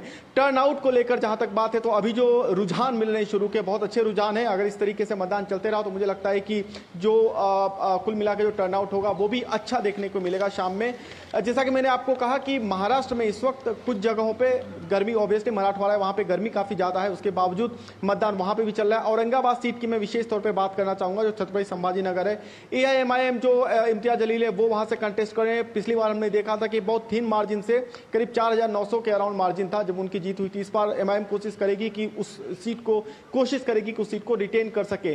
बाकी कैंपेनिंग जबरदस्त हुई है। खुद प्रधानमंत्री कई कंस्टिट्यूएंसी में गए हैं, रक्षा मंत्री गए, जो अलग अलग जो स्टार कैंपेनर है प्रियंका गांधी पार्टी के, उन्होंने कैंपेनिंग किया है। तो मुझे लगता है इस तरीके का ट्रेंड चल रहा है। चुनाव अच्छे हो रहे हैं, देखना होगा कि शाम तक जो टर्नआउट है उसका आंकड़ा क्या रहेगा। कई दल टूटे, कई दल जो दिल है वो मिले हैं, लेकिन ये मत प्रतिशत कैसे बढ़ाएंगे इसका फैसला सिर्फ जनता जनार्दन को करना है। और आइए अब कुछ अहम की ग्राफिक्स के जरिए आपको चुनाव से जुड़े, खास तौर पर चौथे चरण की जब हम बात करते हैं उससे जुड़े कुछ दिलचस्प आंकड़े और दिलचस्प ग्राफिक्स समझाने की कोशिश करते हैं कि आखिरकार ये जो चौथा चरण है उसमें कांटे की टक्कर किस पे है। बीजेपी के गिरिराज सिंह बेगूसराय बिहार से, जो कि अवधेश कुमार से चुनावी ताल ठोकते नजर आ रहे हैं, उनके खिलाफ। मुंगेर बिहार की अगर बात की जाए तो राजीव रंजन, ललन सिंह, कुमारी अनीता RJD से। इसके साथ साथ कांग्रेस की येदुगिरी शिवना रेड्डी, जो कि वाई अविनाश रेड्डी हैं YSRCP से। इसके साथ साथ अर्जुन मुंडा और कालीचरण मुंडा, जैसे हमने आपको बताया था खूंटी सीट से। इन दोनों के बीच जो मुकाबला है वो काफ़ी दिलचस्प। वहीं सबसे महत्वपूर्ण और दिलचस्प सीट हैदराबाद की अगर बात की जाए, ओवैसी और उसके साथ साथ माधवी लता। बिल्कुल, और जी किशन रेड्डी सिकंदराबाद तेलंगाना सबसे ज़्यादा नामांकन इस सीट पर दाखिल हुए और दानम नागेंद्र कांग्रेस से। सिकंदराबाद का सिकंदर कौन बनेगा ये देखना होगा। और बहरामपुर के पश्चिम बंगाल से देखिए, क्रिकेट की पिच पर यूसुफ पठान बहुत छक्के लगाते हैं, क्या चुनावी पिच पर लगा पाएंगे अधीर रंजन चौधरी के खिलाफ, ये देखना होगा। सुब्रत पाठक को उतारा है भाजपा ने, अच्छा खासा राजनीतिक कद है, अखिलेश यादव के खिलाफ क्या सीट निकाल पाएंगे या नहीं ये देखना होगा। उजियारपुर से नित्यानंद राय अपने बयानों के लिए, टीवी डिबेट्स के लिए जाने जाते हैं और उनका मुकाबला है। और ये खीरी की वो सीट जिसका जिक्र अभी अश्वनी करते हैं, अजय मिश्र टेनी, जिनका मुकाबला उत्कर्ष के साथ है, जो कि सपा की साइकिल पर सवार है। महाराष्ट्र की अगर बात करें, पंकजा मुंडे और बजरंग मनोहर सोनवणे, जो कि वहाँ से एनसीपी रागपा, यानी क्योंकि उनकी खुद की पार्टी में 2 फाड़ हैं। टीएमसी की पूर्व सांसद, क्योंकि अभी सांसद की वो जो पद से जा चुके हैं, महुआ मोइत्रा, उनका मुकाबला है कृष्णानगर से।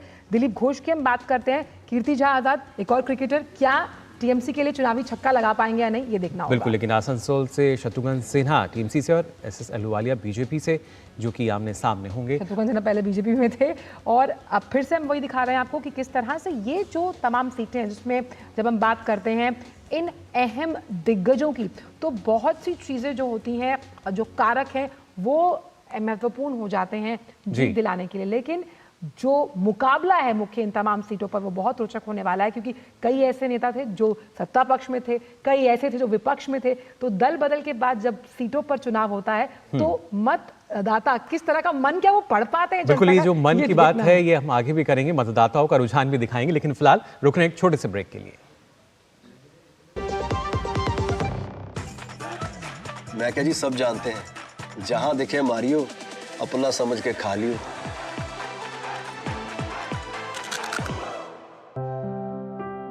यकीन है खुद पर है नाज, सुनती हूँ अपने मन की आवाज। कभी शर्मीली तो कभी हूँ जाबाज, रुकना मेरी आदत नहीं, थमना मेरी चाहत नहीं। मैं हूँ नारी, यही मेरा अंदाज, हर जिम्मेदारी मैं बखूबी निभाती हूँ। वोट दे, प्राउड वोटर कहलाऊंगी, पूरे देश संग चुनाव का पर्व मनाऊंगी। तेरी होने वाली मदर इन लॉ कुछ ज्यादा ही ट्रेडिशनल है। ट्रेडिशनल लोग ज्यादा इमोशनल होते हैं। तो भाई साहब, अब कोई किसी की लाइफ में आग नहीं लगा पाएगा। समर कूल, जो हर दिल करे कबूल। स्वाद से सबको दीवाना कर दे, दीवाना कर दे। पता का चाय, गजब का स्वाद। ब्रेक के बाद जनादेश में आप सभी का स्वागत है, जहां हम चर्चा कर रहे हैं हमारे विशिष्ट मेहमानों के साथ और साथ ही साथ तमाम हमारे ग्राउंड जीरो पर जो रिपोर्टर्स मौजूद हैं और जानने की कोशिश कर रहे हैं कि मतदाता की जो सोच है, जो मुद्दे हैं, आखिरकार क्या उसी को लिहाज मानकर वो वोटिंग प्रक्रिया में ले रहे हैं हिस्सा। जी बिल्कुल, लगातार जो सूरत हाल है उसकी जानकारी दे रहे हैं। लेकिन यहाँ अदिति जी आपके पास मैं आना चाहूँगा, खासतौर से जब ये जो 96 सीट में जब हम दक्षिण भारत की बात करते हैं, 42 सीट हैं और अपने आप में काफ़ी महत्वपूर्ण हो जाती हैं 42 सीटें। बीजेपी ने पुरजोर कोशिश की है कि जो उसका मिशन साउथ है उसमें वो सफल हो सके। दूसरी तरफ जो विपक्षी दल हैं वो भी पूरी ताकत झोंक रहे हैं। क्या उसमें कुछ बदलाव नजर आएगा? देखिए, बहुत महत्वपूर्ण सवाल आपने किया, क्योंकि जो दक्षिण भारत में भाजपा का इस बार स्ट्रैटेजी है वही सबसे इम्पोर्टेंट पोलिंग स्ट्रैटेजी है। क्योंकि हम सब जानते हैं कि मध्य भारत और जो उत्तर भारत है उसमें सैचुरेशन पॉइंट पर आ चुकी थी भाजपा 2019 में। तो जाहिर सी बात है कि आप कहाँ एक्सपैंड होंगे। आप दो ही क्षेत्रों में एक्सपैंड हो सकते हैं, एक तो ईस्ट इंडिया में जिसमें से 2 प्रदेश आज पहली बार चुनाव में जा रहे हैं, ओडिशा और झारखंड, वहाँ तो चुनाव आज ही शुरू हो रहा है। और दक्षिण भारत का अब ये लास्ट लेग है। लास्ट लेग इसलिए इम्पोर्टेंट हो जाता है क्योंकि कर्नाटका के अलावा तेलंगाना ही एक ऐसा प्रदेश है जहां से भाजपा को सीटें मिली थी 2019 में। हमें पता है कि 4 सीटें 17 में से भाजपा ने दर्ज की थी। और ऑफ कोर्स तेलंगाना में बीआरएस पार्टी बहुत बड़ी उभरी थी, पिछली बार 9 सीटें दर्ज की थी और भाजपा कांग्रेस से बेहतर प्रदर्शन कर पाई थी पिछली बार। लेकिन क्या उस प्रदर्शन को रिपीट कर पाते हैं? मुझे ऐसा लगता है कि अगर हम तेलंगाना की बात करें तो बीआरएस थोड़ा सा कंफ्यूज्ड और बहुत असंगठित इस वक्त नज़र आ रहा है, क्योंकि उनकी टॉप लीडरशिप बहुत क्राइसिस में है। के कविता का हमें सबको पता है कि चार्जशीट अभी कॉग्निजेंस लेने वाला है कोर्ट। चार्जशीट में उनका नाम आ गया है। ईडी ने अभी पिछली चार्जशीट जो दी है लिकर स्कैम जो दिल्ली का है उसमें तो नेचुरली पार्टी का एक काडर जो है वो डीमोरलाइज्ड है। अब सवाल ये पैदा होता है कि बीआरएस का जो वोट है जो फ्रिंजेस पर है वो उसका फायदा कौन लेता है, ये एक फैक्टर इंपॉर्टेंट रहेगा तेलंगाना में। दूसरा, आंध्र प्रदेश में भाजपा ने अपनी स्थिति को इम्प्रूव करने के लिए अच्छा एक गठबंधन किया है टीडीपी के साथ और पवन कल्याण जी की जनसेना के साथ। तो दीदी जी क्या मान सकते हैं कि ये बीजेपी का जो फॉर्मूला है, बी यानी चंद्रबाबू नायडू, जे जगनमोहन रेड्डी और जब हम पी बात करें तो पवन कल्याण, तो ये जो हम कह सकते हैं एक मिश्रण है ताकि आंध्र प्रदेश, क्योंकि 2019 में जो 173 उम्मीदवार उतारे थे एक भी सीट नहीं निकाल पाई थी, अब कोशिश ये होगी कि किस तरह से जनाधार को बढ़ाया जाए, खास तौर पर जब हम बात करते हैं इन 2 राज्यों की। देखिए, बिल्कुल ठीक कह रही हैं आप। एक बहुत इंटरेस्टिंग जो एस्पेक्ट भाजपा का देखने को मिला है इस चुनाव में कि सेल्फ इफेसमेंट जिसको कहते हैं कि हम पीछे रह के अपने डोमिनेंट पार्टनर्स को आगे करने की स्थिति और कैपेसिटी रखते हैं। तो आपने जो आंध्र प्रदेश का जिक्र किया, वहाँ टीडीपी और जनसेना को एक लायंस शेयर दिया है सीटों में। वहीं ओडिशा में बात बनती बनती बीजेडी के साथ रह गई, लेकिन वहाँ पर अब अच्छे से लड़ रहे हैं। वहाँ प्रधानमंत्री ने जाके खुद प्रचार किया है, नवीन पटनायक जी को आड़े हाथों लिया है कि आप डिस्ट्रिक्ट्स के नाम बताइए। तो एक बहुत इंटरेस्टिंग स्ट्रैटेजीज का मिश्रण है। हर स्टेट के लिए एक अलग स्ट्रैटेजी है, कोई वन साइज फिट ऑल नहीं है। तो ये लेकिन इसमें बहुत इंपॉर्टेंट है कि नायडू साहब पे भरोसा कर सकते हैं। 2 बार बीजेपी छोड़ चुके हैं और हमेशा से रेड्डी साहब एक एसोसिएट मेंबर के तौर पर बीजेपी में शामिल होना चाहते हैं ताकि जो कमान है वो अपने हाथों में रख सके। खैर, हम कन्नौज आप लिए जा रहे हैं हमको मुकुल, क्योंकि वहाँ से अश्विनी खड़े हुए हैं, तो अश्विनी से जानेंगे कि खास तौर पर बीएसपी की अगर बात की जाए अश्विनी, तो हमने देखा कि हर एक सीट पर बीएसपी ने अपना उम्मीदवार उतारा है। हालांकि जब मेन स्ट्रीम पॉलिटिक्स की बात आती है तो बीएसपी सुप्रीमो जो है वो लाइमलाइट से पीछे रहती है, लेकिन जैसे ही चुनाव आता है वो लाइमलाइट में आ जाती हैं। क्या स्ट्रैटेजी रहेगी बसपा की? क्या वोट काटने की नीति से इस बार हर सीट पर उतारे हैं अपने उम्मीदवार? निश्चित तौर से आंचल अगर देखें तो बसपा के लिए भी ये चुनाव बेहद निर्णायक साबित होगा। बसपा का क्या राजनीतिक भविष्य होगा ये 2024 का लोकसभा चुनाव उत्तर प्रदेश में तय करेगा। पिछली बार की अगर बात करें तो सपा बसपा दोनों का गठबंधन था। दोनों के गठबंधन के बाद भी यहाँ पर भाजपा ने खासकर कन्नौज और इन सभी क्षेत्रों की 13 सीटों को जीता था। अब जब बसपा, जिसका एक ठोस कैडर वोट होता है जो कहीं ना कहीं राजनीतिक दलों के साथ जब जुड़ता है तो अप्रत्याशित परिवर्तन भी लाता है, वो परिवर्तन पिछली बार नहीं दिखा। यानी कि सपा बसपा का जो मेल था वो बेमेल साबित हुआ 2019 के चुनाव में। कांग्रेस संगठनात्मक तौर से पूरे उत्तर प्रदेश से अगर देखें तो 1989 के बाद से वो कहीं ना कहीं वेंटिलेटर पर है। कांग्रेस का बहुत बड़ा जनाधार नहीं है, यानी कि अगर क्षेत्रीय दल के रूप में अगर देखें तो समाजवादी पार्टी के ही सहारे कांग्रेस यहाँ पर अपनी सियासत जो है चमकाने की कोशिश में है। कांग्रेस को ये कोशिश है कि हम आगे चलकर इस गठबंधन का लाभ लेते हुए उत्तर प्रदेश में अपनी स्थिति कहीं मजबूत कर सकेंगे, ये भी आगे की बात है। लेकिन बसपा की जो बात कर रही, बसपा के लिए जीवन मरण का प्रश्न है। बसपा ने अपने पत्ते बेहद लास्ट में खोले। बसपा ने अपने प्रत्याशियों का चयन बड़ा डिप्लोमेटिक और बड़े रणनीतिक तरीके से किया है।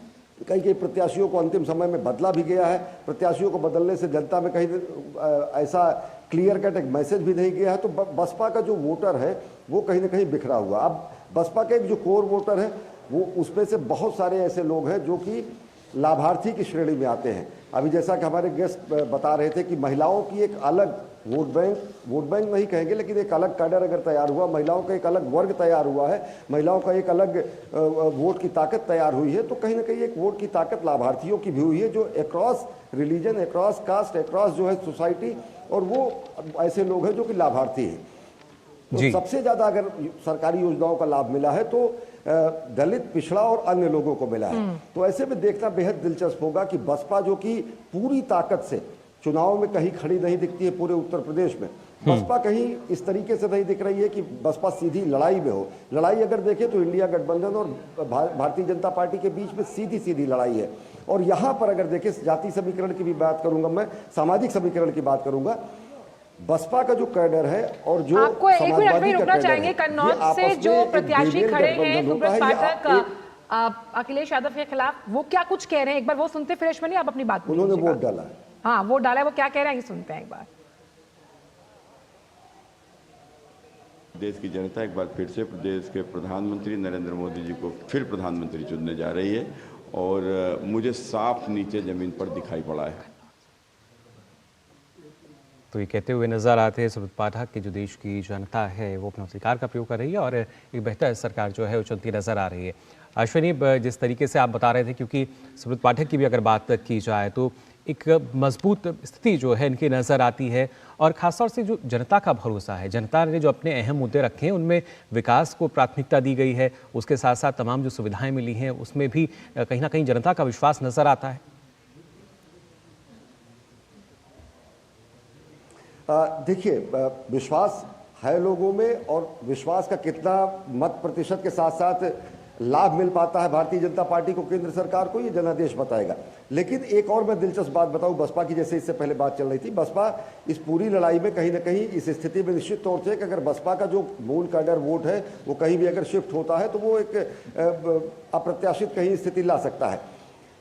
प्रत्याशियों की बात अगर करें तो हर सीट पर यह सच्चाई है कि हर सीट पर प्रधानमंत्री नरेंद्र मोदी का चेहरा लड़ रहा है। लोगों को अपने सांसद से कहीं ना कहीं गुरेज, परहेज या फिर स्थानीय स्तर पर कोई नाराजगी हो सकती है, लेकिन अंततः उन सब चीज़ों को भूलकर लोग कहीं ना कहीं भारतीय जनता पार्टी में जब सशक्त नेतृत्व की बात आती है तो प्रधानमंत्री नरेंद्र मोदी का चेहरा उनके सामने आता है। वहीं दूसरी तरफ जो गठबंधन की बात करें, अगर गठबंधन का जो इंडिया ब्लॉक है उसमें कहीं ना कहीं कोई बड़ा चेहरा सामने नहीं है। वो जातीय समीकरण के आधार पर, स्थानीय समीकरण के आधार पर, जातीय वोटों का गुणा गणित जोड़कर इस हिसाब से चल रहे हैं। तो बसपा पिछले चुनाव में जब सपा के साथ थी तब भी अगर ये 13 सीट भाजपा निकालने में कामयाब रहती है, तो अब जबकि बसपा साथ नहीं है और कांग्रेस जिसका बहुत बड़ा संगठनात्मक आधार उत्तर प्रदेश में नहीं बचा है, वो क्या कुछ गुल खिला पाएगा, ये निश्चित तौर से जनादेश तय करेगा जब 4 जून को लिटमस टेस्ट हम कह सकते हैं कि जिस इंडी गठबंधन के तहत लगातार जनाधार जो है बचाने की और वर्चस्व कायम करने की कोशिश रहेगी सपा की।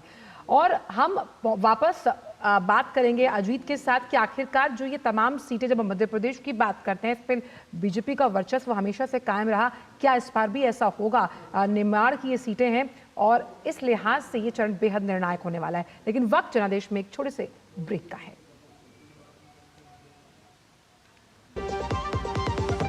मेरे पापा का लाखों का हेल्थ इंश्योरेंस क्लेम पूरा रिजेक्ट हो गया। फिर मुझे पॉलिसी बाजार के क्लेम समाधान दिवस के बारे में पता लगा, जिसमें हेल्थ इंश्योरेंस कंपनी ने क्लेम रिव्यू करके अप्रूव कर दिया और क्लेम का सारा पैसा हमारे अकाउंट में आ गया। पॉलिसी बाजार पे 1 करोड़ का हेल्थ इंश्योरेंस सिर्फ 390 रुपए महीने से शुरू। बात जब पीढ़ियों के लिए बनने वाले घर की हो तो जिम्मेदारी बड़ी हो जाती है। गैलेंट समझता है ये जिम्मेदारी। अब डबल एम रिब्स के साथ गैलेंट एडवांस TMT रीबार, निर्माण का रियल हीरो।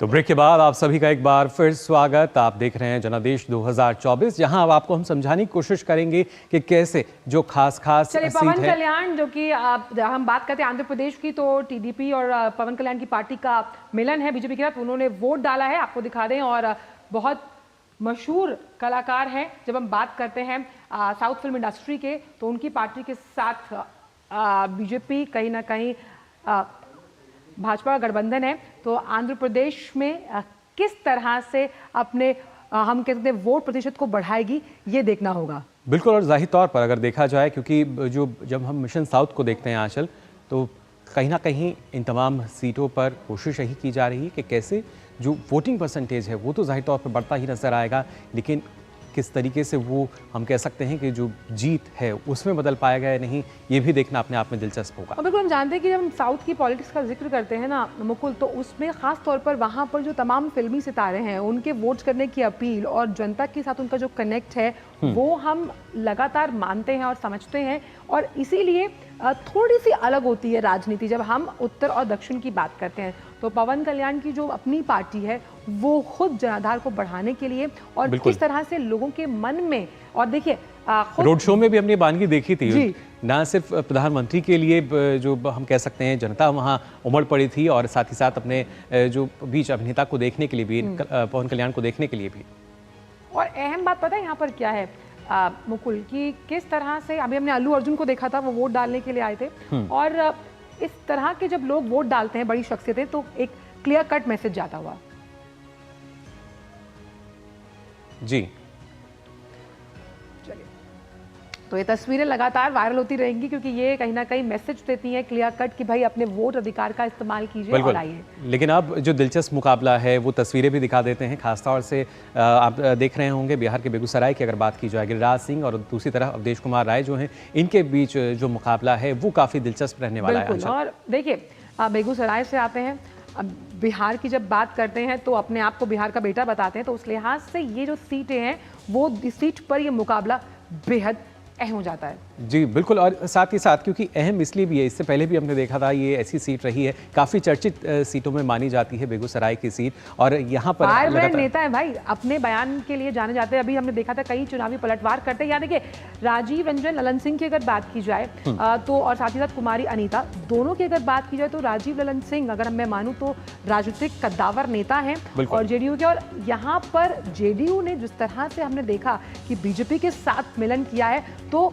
लगातार जनाधार बढ़ाने की कोशिश रहेगी जो तमाम ये सीटें हैं जिन पर उन्होंने उम्मीदवार उतारे हैं। जी बिल्कुल, क्योंकि मुंगेर की जो सीट है वो भी अपने आप में काफ़ी दिलचस्प हो जाती है, और हर एक जो जब हम दिग्गज नेताओं की बात कर रहे हैं, कैसे वो हर एक सीट पर अपना जीत का जो दावा है वो करते हैं, अलग अलग वादे किए गए हैं। आंध्र प्रदेश की कटपा की अगर हम बात करें तो येदियुरप्पा सांदिप्ती शर्मिला रेड्डी, जिनका YS अविनाश रेड्डी के साथ जो मुकाबला है वो हमें यहाँ इस सीट पर देखने को मिलेगा। कटपा सीट है और मुकाबला भी काफ़ी कड़ा। जगनमोहन रेड्डी की बहन है, तो राजनीतिक समझ जरूर होगी, वो समझ किस तरह से वोटों में तब्दील होती है, जनता कितना प्यार देती है, इसका फैसला जनादेश के जरिए ही हो पाएगा। लोग कहते हैं कि अगली जो VVIP टक्कर है वो किसकी है, क्योंकि ये कडप्पा की सीट थी। अब खूंटी में जब झारखंड की हम बात करते हैं तो अर्जुन मुंडा और कालीचरण मुंडा, यहाँ पे तो साफ मुकाबला है। जब कांग्रेस और भाजपा की हम बात करते हैं, अर्जुन मुंडा खुद मंत्री हैं, तो उस लिहाज से उनकी जो राजनीतिक समझ है, प्रशासनिक कार्य को लेकर वो कितने दक्ष हैं ये वो समझते हैं। लेकिन तेलंगाना की हैदराबाद सीट जो कि काफ़ी चर्चित है, ना सिर्फ असदुद्दीन ओवैसी बल्कि मानवी लता, जो कि माना जा रहा है कि काफ़ी जिस तरीके से वो प्रचार उन्होंने किया है, नवनीत राणा पहुंची थी उनके सपोर्ट में, हमने देखा कई अहम बयानबाजी हुई, और ये इतनी हॉट सीट बन गई है, दिलचस्प और निजामों का शहर है। लेकिन हैदराबाद की जनता के दिल पर कौन राज करेगा, इसका फैसला सिर्फ करीब, क्योंकि 4 दशकों तक हमने देखा है किस तरीके से वहाँ पे जो ओवैसी परिवार का तिल्स्म है वो टूटता है नहीं। वहीं तेलंगाना के सिकंदराबाद की हम बात करें तो यहाँ से जी किशन रेड्डी जो हैं वो हैं, और उनके सामने राम नागेंद्र जो हैं वो मौजूद रहेंगे मुकाबले के लिए। और सिकंदराबाद वो जगह जब से सबसे ज्यादा नामांकन हुए, कौन बनेगा उसका सिकंदर, ये तो खैर जनता ही डिसाइड करेगी। लेकिन ये दो खास ऐसे हम बोल सकते हैं कि जो सिकंदर बनने की होड़ में सबसे आगे नजर आते हैं, सबसे आगे नजर आ रहे हैं। देखिए अधीर रंजन चौधरी, जब हम बात करते हैं निचला सदन लोकसभा की, हमेशा से अपनी बात रखते आए, क्या उनकी बात जनता यहाँ बहरामपुर में सुनेगी या नहीं, और यूसुफ पठान टीएमसी ने उन्हें उतारा है, तो क्या चौके छक्के लगा पाएंगे? राजनीतिक पिच पर वो थोड़ी अलग होती है, लेकिन इनकी बयानबाजी ऐसी होती है कि कभी कभी पार्टी भी किनारा करती नजर आती है। वो टीएमसी की आदत है, वो अपनी पार्टी से जो तमाम उनके नेता अगर इस तरह की कोई बयानबाजी करते तो किनारा कर लेते हैं। ये जिसका जिक्र हम लगातार कर रहे हैं, मुलायम के बिना है ये चुनाव, और उस लिहाज से कन्नौज की सीट बहुत अहम हो जाती है, जहां से बीजेपी ने सुब्रत पाठक पर अपना भरोसा जताया। और दूसरी तरफ अखिलेश यादव हैं, जो कि पूरे दमखम हमने देखा किस तरीके से चुनाव प्रचार उन्होंने किया, और कोशिश लगातार यही रही कि जो ये सीट है ये उनके पास से नहीं जानी चाहिए। बिल्कुल, क्योंकि यादव लैंड है भाई, अगर लैंड से ही मालिक निकल जाएगा तो फिर सपा को अपना वर्चस्व कायम करने के लिए आगे आने वाले चुनावों में बहुत मेहनत करनी। बिल्कुल, और बिहार की अगर हम बात करते हैं तो यहाँ की उजियारपुर सीट जो है बीजेपी से नित्यानंद राय, और दूसरी तरफ आलोक कुमार मेहता जो हैं वो चुनावी मैदान में हैं, और नित्यानंद राय जो है वो भी काफी मजबूत स्थिति जो है वो हम देख सकते हैं उनकी। मेहता साहब को लालटेन की रोशनी जो है, ये रोशनी उनको कितना रोशन करेगी मतदाताओं के मन में, ये देखना होगा, क्योंकि आरजेडी लगातार आरोप प्रत्यारोप करती हुई जेडीयू पर भी, साथ ही साथ भाजपा पे भी किए, कहीं ना कहीं इनका जो मिली भगत है ये हमें हराना चाहते हैं। खैर, आरोप प्रत्यारोप का दौर कुछ और है, लेकिन जनता का आदेश सर्वोपरि होता है जब हम चुनावों की बात करते हैं। बिल्कुल, खीरी की ये सीट जहां पर अजय मिश्र टेनी का मुकाबला उत्कर्ष वर्मा मधुर से है, साइकिल पर सवार हैं, क्या इनकी गति बढ़ेगी या रुकेगी? नहीं, देखिए ये तो कहना अभी हम कह सकते हैं जल्दबाजी होगी कि इनके लिए जो चुनाव है उतना मधुर रह पाता है या नहीं रह पाता। लेकिन अजय भी कहीं ना कहीं ताल ठोकते नजर आ रहे हैं अपनी जीत के लिए। और वहीं महाराष्ट्र की बीड सीट की अगर हम बात करें, पंकजा मुंडे और साथ ही बजरंग मनोहर सोनवणे जो हैं वो इस सीट पर हैं, और इस सीट को लेकर भी काफ़ी चर्चा हुई थी। जब पंकजा मुंडे का जब टिकट भी आया था उस वक्त भी काफ़ी चर्चा रही पिता थी। से वो राजनीतिक समझ ली है, लेकिन जनता के बीच देखिए समझ और परिपक्वता बेहद मायने रखती है। तो इस सीट पर मुकाबला महुआ मोइत्रा और अमृता रॉय, कृष्णानगर की ये सीट पश्चिम बंगाल। हालांकि अब तो सांसद नहीं है मोइत्रा, लेकिन देखिए जब संदेश खाली का मुद्दा हुआ तो कई बार ये आरोप लगाया गया कि वो चुप रही, हमेशा महिलाओं के हक की बात करती है, लेकिन उस वक्त हक की बात पर वो सामने नहीं आई। बिल्कुल, तो क्या अब ये तब्दील होगा या नहीं? जी, कई ऐसे बातें हैं जो लगातार लोगों के जहन में रही, और आज के इस चुनावी रण में तमाम जो कद्दावर नेता हैं, जो कैंडिडेट्स हैं, उनमें अगर हम देखें 1717 कुल उम्मीदवार हैं, जिनमें बीजेपी से आप देख सकते हैं खासतौर से 70 जो उम्मीदवार हैं वो मैदान में हैं। कांग्रेस की भी अगर बात की जाए तो आप देख सकते हैं 61, जबकि बीएसपी से 92, और खासतौर से जो अगर अदर्स कैटेगरी हम बात करें तो 96 सीटों पर कौन सी पार्टी किस हिसाब से लड़ रही है उसके आंकड़े हम आपको दिखा रहे हैं। खासतौर पे बसपा सुप्रीमो 92, कांग्रेस क्योंकि इंडी गठबंधन के साथ है 61 और भाजपा 70। तो ये आकलन है, और कुल उम्मीदवारों का बात करते हैं तो 1494 निर्दलीय जो हैं, जो कहीं ना कहीं स्विंग कर जाती है ना सीट्स, वो बहुत अहम रोल अदा करती है। तो ये एक तस्वीर हमने आपके सामने दिखाने की कोशिश की, और क्योंकि मुख्य मुकाबला लगातार यही कहा जाए, the grand old party with BJP. और आंचल, जिस बारे में आप बात कर रही थी कि जो 96 सीटें हैं उनमें जब हम एनडीए की बात करते हैं तो आप देख सकते हैं 49 सीटें जो हैं वो एनडीए से हैं, जहां पे उन्होंने अपने उतारे हैं कैंडिडेट 2019 का। बिल्कुल, चौथा चरण का जो 2019 का आंकड़ा है, यहाँ पर 49 सीटों पर भाजपा ने कब्जा जमाया, 12 गई थी कांग्रेस के खाते में। लेकिन अब अदर्स जो है ना, जब हम निर्दलीय की बात करते थे कि ये स्विंग सीट्स होती हैं, यहाँ पर 35 सीटों पर कब्जा जमाते, तो निर्दलियों को हम हल्के में नहीं ले सकते, उनको अंडर एस्टिमेट नहीं कर सकते, क्योंकि उनका भी एक अपना जनाधार होता है। यानी ऊंट किस करवट बैठ जाए आप अंदाजा नहीं लगा सकते, वो किंग मेकर की भूमिका में आ जाते हैं कई बार जी। तो ये 2019 के जो चुनावी नतीजे थे, कुल 96 सीटों पर जो चौथे चरण में जिस तरह से पार्टियों ने अपनी सीटें हासिल की थी, ये उसकी तस्वीर हम आपसे कर रहे हैं। और जो आंकड़े हैं माना जाता है काफी महत्वपूर्ण होते हैं, तो ऐसे दिलचस्प आंकड़े जो हैं आपको आगे भी हम बताएंगे, लेकिन फिलहाल यहां रुकने एक छोटे से ब्रेक के लिए। शुक्ला बता रहा था आपके बाबूजी ने जायदाद का कुछ हिस्सा नौकर के नाम कर दिया। अब नौकर हर काम अपना घर समझ के करेगा। समरकूल, जो हर दिल करे कबूल। बात जब पीढ़ियों के लिए बनने वाले घर की हो तो जिम्मेदारी बड़ी हो जाती है। गैलेंट समझता है ये जिम्मेदारी। अब डबल एम रिब्स के साथ गैलेंट एडवांस TMT रीबार, निर्माण का रियल हीरो।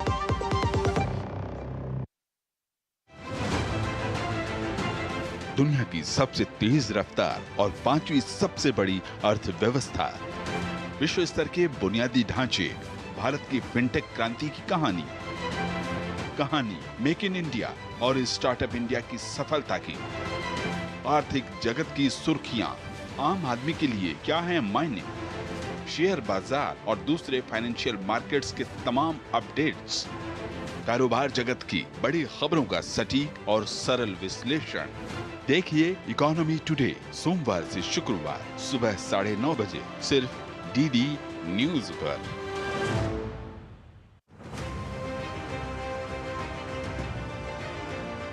लोकतंत्र के महापर्व में हर आवाज रखती है मायने। आम चुनावों के लिए क्या है जनता की राय? कांग्रेस जीतती भी है तो उनका प्रधानमंत्री का चेहरा कौन सा होगा? क्या है उनके मुद्दे? आज भी साधारण जनता का सबसे ज्यादा पैसा शिक्षा में, स्वास्थ्य में और न्याय में खर्चा होता है। जानने के लिए डीडी न्यूज पहुंच रहा है देश के हर राज्य में। 2024 में क्या बड़ी चुनौतियां आपको दिखाई दे रही हैं? जनवाणी बनेगा देश की आवाज का मंच, क्योंकि यहाँ मुकाबला बहुत दिलचस्प हो गया है। होगी तीखी बहस, दीवार खोल के तो क्या दरवाजे बंद कर दिए आपने इनके लिए? होंगे नेताओं से हर सवाल जो बनाएंगे देश का भविष्य। देखिए जनवाणी सिर्फ डीडी न्यूज पर। जनवाणी के प्रायोजक हैं MDH, बढ़िया है, शुद्ध है। MDH मिर्ची, धनिया, हल्दी, असली मसाले, सच सच। MDH। तो ब्रेक के बाद आप सभी का एक बार फिर स्वागत। आप देख रहे हैं जनादेश 2024, जहां लगातार आपको हम बता रहे हैं किस तरीके से चौथे चरण के लिए जो मतदान है वो जारी है। हर आम खास जो है वो अपने मताधिकार का प्रयोग कर रहा है। बिल्कुल, और क्योंकि हम लगातार मिशन साउथ को लेकर जिक्र कर रहे हैं और तेलंगाना की वो 17 अहम लोकसभा सीटें हैं जिस पर वोटिंग हो रही है, तो कुछ मतदाताओं से बात की है हमारे सहयोगी उर्मिलेश भट्ट ने। आइए सबसे पहले आपको सुनवाते हैं, फिर चर्चा को बढ़ाएंगे आगे। एक ही था, माने थोड़े ही चीज़ थे। एक है देश का सुरक्षा डेवलपमेंट है, और जो इंफ्रास्ट्रक्चर डेवलपमेंट जो कंट्री में चाहिए और बहुत होना है उसके लिए इश्यूज थे। तो इक्वल राइट्स का, तो वो उसके बारे में अगर कुछ विकास हो सकता है तो इसके वास्ते हमने वोट लगाए थे, डाले थे। और हमको फ्री बीस कुछ भी नहीं चाहिए तो हमारा हक चाहिए, बस हमारा हक दे दो, बस हो गया। देश की प्रगति, देश की सुरक्षा और आने वाले पीढ़ियों का भविष्य, ये तीन जो है मेन मुद्दे हैं। और मैं चाहता हूँ कि जो भी सरकार बन के आए वो पूरे देश के लोगों को स्वास्थ्य और समृद्धि का खास ध्यान रखे। और जो मिडिल क्लास के लोग हैं जो कि कई तरह के प्रेशर और स्ट्रेस से गुजर रहे हैं, उनके लिए वो कुछ स्कीम ऐसे निकाले, चाहे वो टैक्सेशन से रिलेटेड हो, चाहे जो महंगाई वगैरह जो बढ़ रही है उससे रिलेटेड हो। चाहती हूँ कि महिलाओं की सुरक्षा पे जो भी सरकार बने, महिलाओं की सुरक्षा पे वो काम करे, क्योंकि हमारी माँ बेटियाँ बाहर जाती हैं, आजकल तो सब लोग वर्किंग है, रात आते हैं, तो वो एक इशू है। दूसरा भ्रष्टाचार, और हमारे देश को एक हालांकि मोदी जी ने बहुत अच्छा काम किया है, एक उन्होंने बहुत ऊंचाई तक पहुंचाई है। जो भी आगे सरकार आए वो हमारे देश को बहुत ऊंचाई तक लेके जाए। तो जो जनता की राय है वो हम यहाँ सुन रहे थे। रोशन जी, अगर देखा जाए, एक जो मतदाता थी वो कह रही थी कि हमें फ्री बीस नहीं चाहिए, हमें हमारा हक मिल जाए वो काफ़ी। तो दूसरी मतदाता उन्होंने कहा कि भ्रष्टाचार जो है वो एक अहम मुद्दा बनकर उभरा है। आप किस तरीके से देखते हैं इस बार के इन अहम मुद्दों को? ये सबसे ज़्यादा साउथ में होता है कि फ्री बीज बांटना। इससे क्या हो रहा है कि हमारी जो देश की दिशा बदल रही है और हर पार्टी इसमें जुट गई कि हाँ कैसे हम फ्री दें और फिर वोट लें। लेकिन जनता ये भी जान रही है कि जनता जान रही है, लेकिन जनता वोट दे भी रही है। तो इसलिए इन्होंने बहुत अच्छी बात कही, जो उन्होंने बात कही कि हमारा हक चाहिए। अब हमें हक क्या चाहिए कि हमें अच्छी शिक्षा मिले, हमें गुणवत्तापूर्ण स्वास्थ्य सेवाएं मिले, हमें भयमुक्त समाज मिले, हमें भ्रष्टाचार मुक्त जो सिस्टम है वो मिले। तो वो हक है कि एक जो समाज है, जो हम लोकतंत्र में रह रहे हैं, तो हम लोकतांत्रिक तरीके से और हम भयमुक्त हो सके और हमारे जो अधिकार है वो हमें मिल सके। हमें अच्छी शिक्षा चाहिए, हमें रहने के लिए घर चाहिए। अगर हम मूवमेंट कर रहे हैं, अगर एक राज्य से दूसरे राज्य में जा रहे हैं, तो हमारे दिमाग में टेंशन नहीं होनी चाहिए कि वहाँ हमारे साथ क्या व्यवहार होगा। तो इस तरह से जो उन्होंने बात कही बहुत महत्वपूर्ण बात है। मुझे लगता है इस बात को अंडरलाइन करना चाहिए कि हमें फ्री वीज नहीं चाहिए, हमारा हक चाहिए। जी, इस पर अदिति जी, अगर हम ये देखें ख़ास तौर पर क्योंकि हम लगातार दक्षिण भारत की बात कर रहे हैं, तो क्या हम जिस तरह का अभियान सत्ता पक्ष ने चलाया मिशन साउथ के किले में सेंध लगाने के लिए, हम मान सकते हैं कि 1980 में इसी तरह के अभियान की शुरुआत की गई थी, क्या इसकी हम उससे तुलना कर सकते हैं? जी बिल्कुल तुलना कर सकते हैं। इनफैक्ट मुझे ऐसा लगता है कि उसके अलावा जो इन्होंने अभियान चलाया है खासकर भाजपा ने इस वक्त दक्षिण भारत में, उसका बहुत बड़ा अहम मुद्दा एक तो डेवलपमेंट है, जैसे लोगों ने कहा, एक नेशनल सिक्योरिटी है, सनातन धर्म है और राम मंदिर है। क्योंकि आपको याद होगा कि तमिलनाडु में राम मंदिर की कॉन्सेक्रेशन से पहले जब प्रधानमंत्री ने वहाँ जाना था अयोध्या में, तो उन्होंने बहुत एक इलेबोरेट टूर किया था। उन सारी जगहों पर वो गए थे जहाँ जहाँ से भगवान राम के जीवन को चरितार्थ करती हैं जो जगहें, तो उन सब जगहों पर, तीर्थ स्थलों पर वो गए थे। तो एक क्लियर मैसेजिंग की गई थी, रामेश्वरम भी गए थे, कि हम अपनी कल्चरल रेनेसां को साउथ इंडिया से जोड़ के देखना चाहते हैं। दूसरा एक बहुत अहम मुद्दा जो है, जो शायद छूट रहा है इस डिस्कशन में, वो मुझे लगता है कि दक्षिण और उत्तर का जो सामंजस्य है, जिसके लिए हम काशी तमिल संगमम की बात बिल्कुल, करते जो हैं, नॉर्थ साउथ को यूनिफाई करने का एक प्रधानमंत्री का बहुत क्लियर नैरेटिव है। क्योंकि उनका क्या अटैक है ऑपोजिशन पर, ज्यादातर अटैक दक्षिण भारत में यही है कि आप देश में फिर से विभाजन के बीज बोना चाहते हैं। और इसलिए राम मंदिर से पहले वो रामेश्वरम गए, तमाम साउथ यानी दक्षिण भारत के वो अहम मंदिर जहाँ पर हम मान सकते हैं कि भगवान राम, ये जो कथाएं हैं वो कहती कि वो वहाँ पर थे।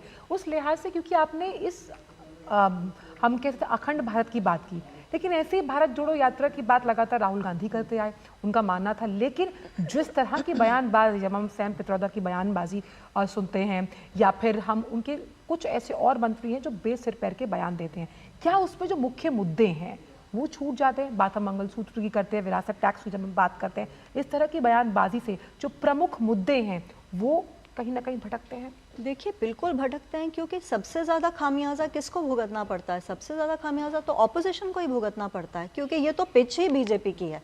आप जैसे ही डिफ्लेक्ट होंगे, चौके छक्के आप अभी कह रही थी, वो मारेंगे और वो मार रहे हैं। आप इनहेरिटेंस टैक्स की बात कर रहे हैं, आप अचानक, मेरे को ये समझ नहीं आता कि जो लोग तमाम 5 साल शांत रहते हैं, जिनको आप कहीं ना देखते नहीं, मणिशंकर अय्यर को, सैम पित्रोदा को, वो अचानक इलेक्शन में आके ऑपोजिशन को ज्ञान देने लगते हैं, सत्ता पक्ष को ज्ञान देने लगते हैं। मतलब इतना इस वक्त तो इतनी बड़ी बात हो गई कि कांग्रेस को कहना पड़ गया सैम पित्रोदा को कि आप तो अपना इस्तीफा दे दीजिए। हालांकि हम तो ये सोच रहे थे कि शायद कांग्रेस से ही अलग हो जाएं, पर वो नहीं हुआ, क्योंकि अभी भी कांग्रेस के नेता हैं, बोलेंगे तो अभी भी कांग्रेस को एक्सप्लेनेशन तो देनी पड़ेगी।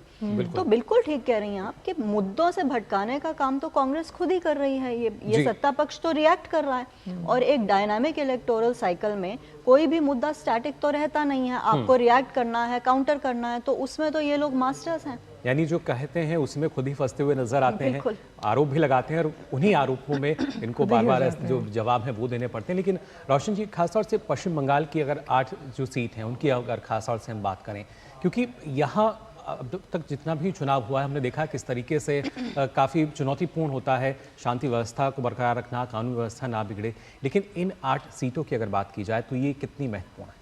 मुझे एक चीज़ और जोड़ना चाहूँगी रोशनी से, क्योंकि बहुत अहम बात मुकुल ने कही, मैं चाहती हूँ कि आप इस पर रोशनी डालें कि कितना अहम यहाँ पर हो जाता है जब हम स्वतंत्र निष्पक्ष चुनाव कराने की बात करते हैं। क्योंकि पश्चिम बंगाल में ये एक चुनौती थी, लोग घरों से निकलने से पहले 2 बार सोचते थे कि भाई अगर हम टीएमसी को वोट डालने नहीं जा रहे तो ये तो नहीं कि हम अपना माथा या सर फुटवा कर घर वापस आएंगे।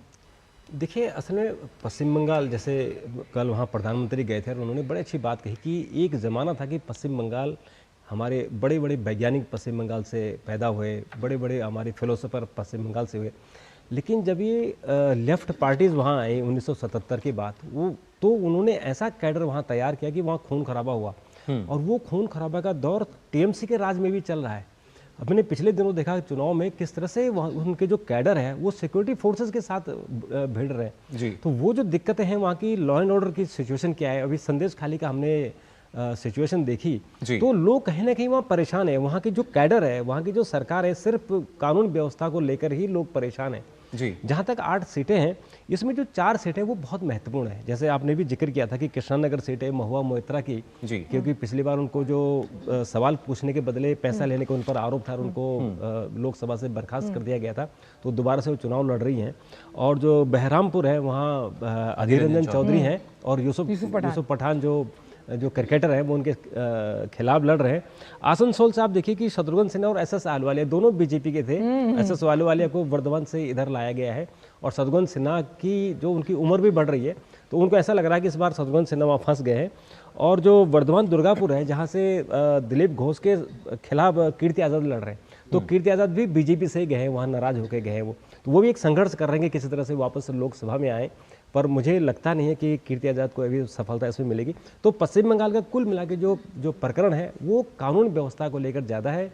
केंद्र सरकार की जो स्कीमें हैं वो राज्य सरकार लागू नहीं कर रही हैं। वहाँ जैसा आपने देखा होगा जो किसान निधि थी जो प्रधानमंत्री की, वो उसको उन्होंने लागू नहीं किया था। तो दिक्कत है कि जो केंद्र सरकार की स्कीमें हैं वो भी आप लागू नहीं कर रहे हैं। और जब ममता बनर्जी को दिल्ली में बुलाया गया, जो केंद्र सरकार की मीटिंगें होती हैं उसमें वो शामिल नहीं होती हैं, तो फिर राज्य का विकास कैसे होगा? फिर वो कहते हैं कि राज्य को पैसा नहीं मिला। और भी योजनाएं, कल भी हमने देखा था, आकांक्षी जिलों की बात की थी प्रधानमंत्री ने, और कैसे जो लोग थे भावुक हो रहे थे उनको देख के। लेकिन इस बीच आपको बता दें उमर अब्दुल्ला ने क्या कुछ कहा है, वो देखते हैं कि क्या कहा उन्होंने।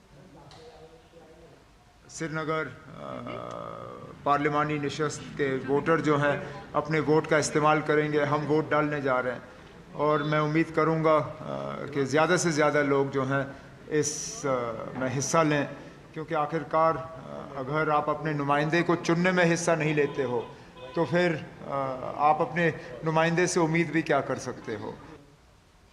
तो अपने प्रतिनिधि को चुनने के लिए आपको घर से बाहर तो निकलना होगा और वोट डालना होगा, क्योंकि यहाँ पर लगातार हम तमाम अहम राज्यों की बात कर रहे हैं जिनमें आज चौथे चरण में चुनाव होना है। रुख एक बार महाराष्ट्र का करते हैं हम। अदिति जी, अगर महाराष्ट्र की बात की जाए, बड़ी दिलचस्प रही राजनीति, क्योंकि हमने कई बार देखा कि कई ऐसे दल थे जिनके दिल नहीं मिले, फिर वो अलग हुए, फिर वो जुड़े।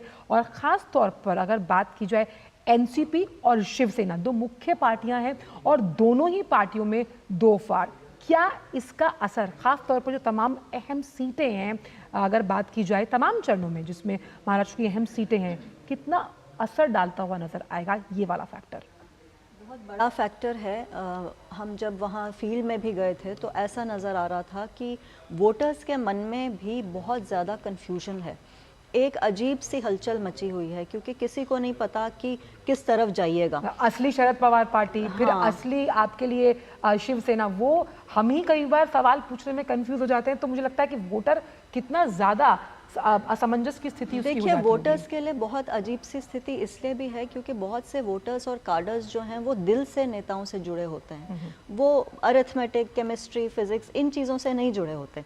उनके लिए एक भावनात्मक रिश्ता होता है। तो अब अजीत पवार जो संगठन के बहुत बड़े माहिर माने जाते हैं एनसीपी में, दूसरी तरफ शरद पवार जो एक फादर फिगर हैं। आपको याद है कि एक मतलब बारिश में उनकी एक तस्वीर ने पासा पलट दिया था जी। बहुत बड़ी बड़ी बातें राजनीति में भावनाओं से हो जाती हैं, क्योंकि हमारा जो देश है ज़्यादातर मुझे नहीं लगता मुद्दों पे वोट करता है। हमारा जो देश है वो भावना और पैशन पे वोट करता है ज्यादातर। देखिए, चुनावी मुद्दे अगर आप कोई भी इलेक्शन साइकिल उठा के देखिएगा, चुनावी मुद्दे हमेशा भावनात्मक होते हैं।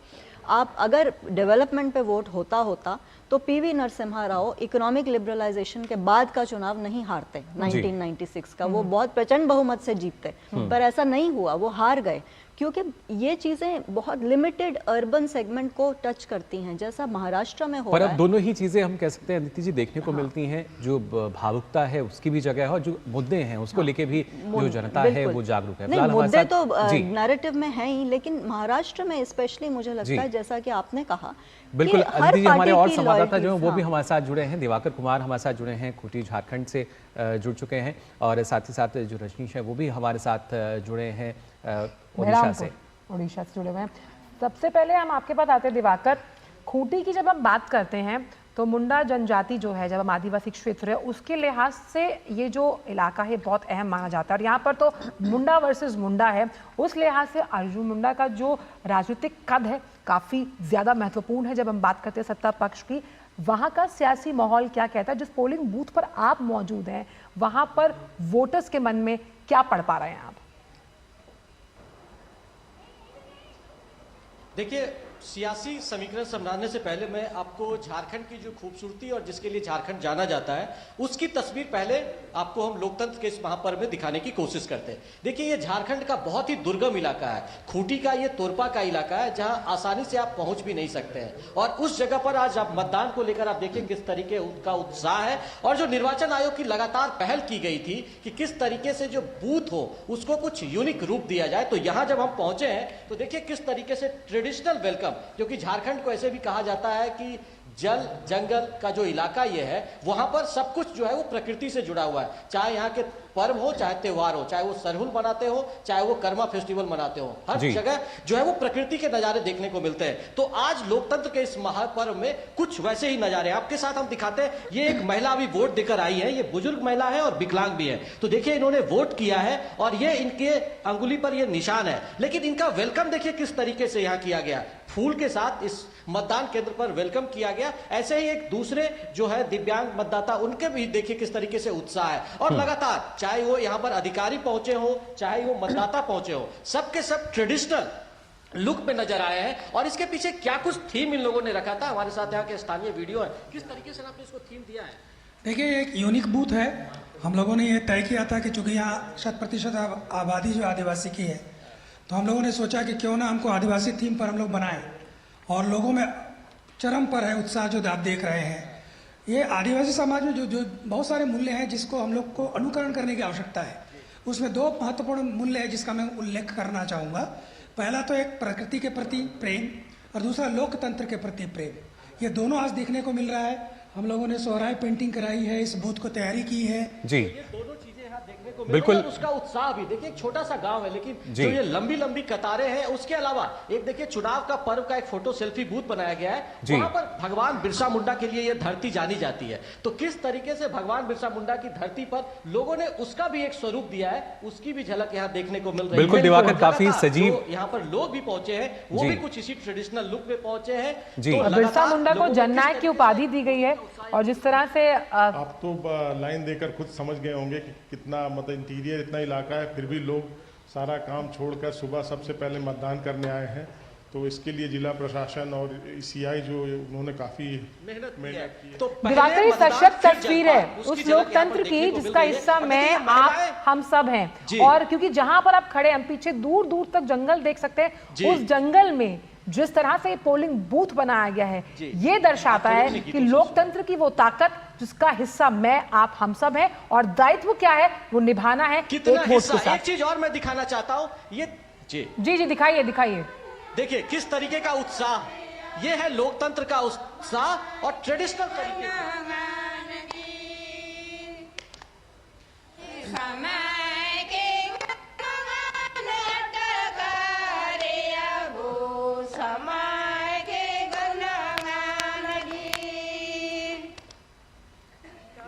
बहुत ही खूबसूरत तस्वीर जो झलक होती है झारखंड में, ये सरहुल हो, कर्मा हो, इस दौरान देखने को मिलती है। लेकिन आज लोकतंत्र का जो महापर्व से नाम दिया गया है, निश्चित तौर पर उसका भी सेलिब्रेशन और उसकी धमक इस मतदान केंद्र पर ये उन लोगों के लिए भी संदेश है। कभी नक्सल प्रभावित हुआ करता था। बिल्कुल, तो यानी हम मान सकते हैं कि बुलेट पर बैलेट हावी है। और सबसे अहम बात यहाँ पर यह भी है कि जो घरों में बैठे हैं, एसी में बैठे हैं, भाई घर से बाहर निकलिए, देखिए आप यहाँ से भी लोग उठकर इतनी दूर वोट करने जा रहे हैं। क्योंकि लगातार हमसे ये कई बार हमने आंकड़ों में देखा मुकुल कि जो उच्च शहरी इलाका है वहां पर वोटिंग प्रतिशत पता नहीं क्यों कम रहता है, जबकि उनका वोटिंग प्रतिशत ज्यादा बढ़ना चाहिए। ये नज़ीर है दूसरे लोगों के लिए कि ये उत्सव होता है, ये है लोकतंत्र का पर्व और हमें इसको ऐसे ही मनाना चाहिए। रजनीश का भी रुख कर लेते हैं, ओडिशा से हमारे साथ जुड़े हुए हैं। रजनीश, अगर यहाँ की हम बात करें तो 4 लोकसभा सीट, उसके साथ साथ जो विधानसभा सीट हैं उन पर भी मतदान चल रहा है, क्या स्थिति है फिलहाल?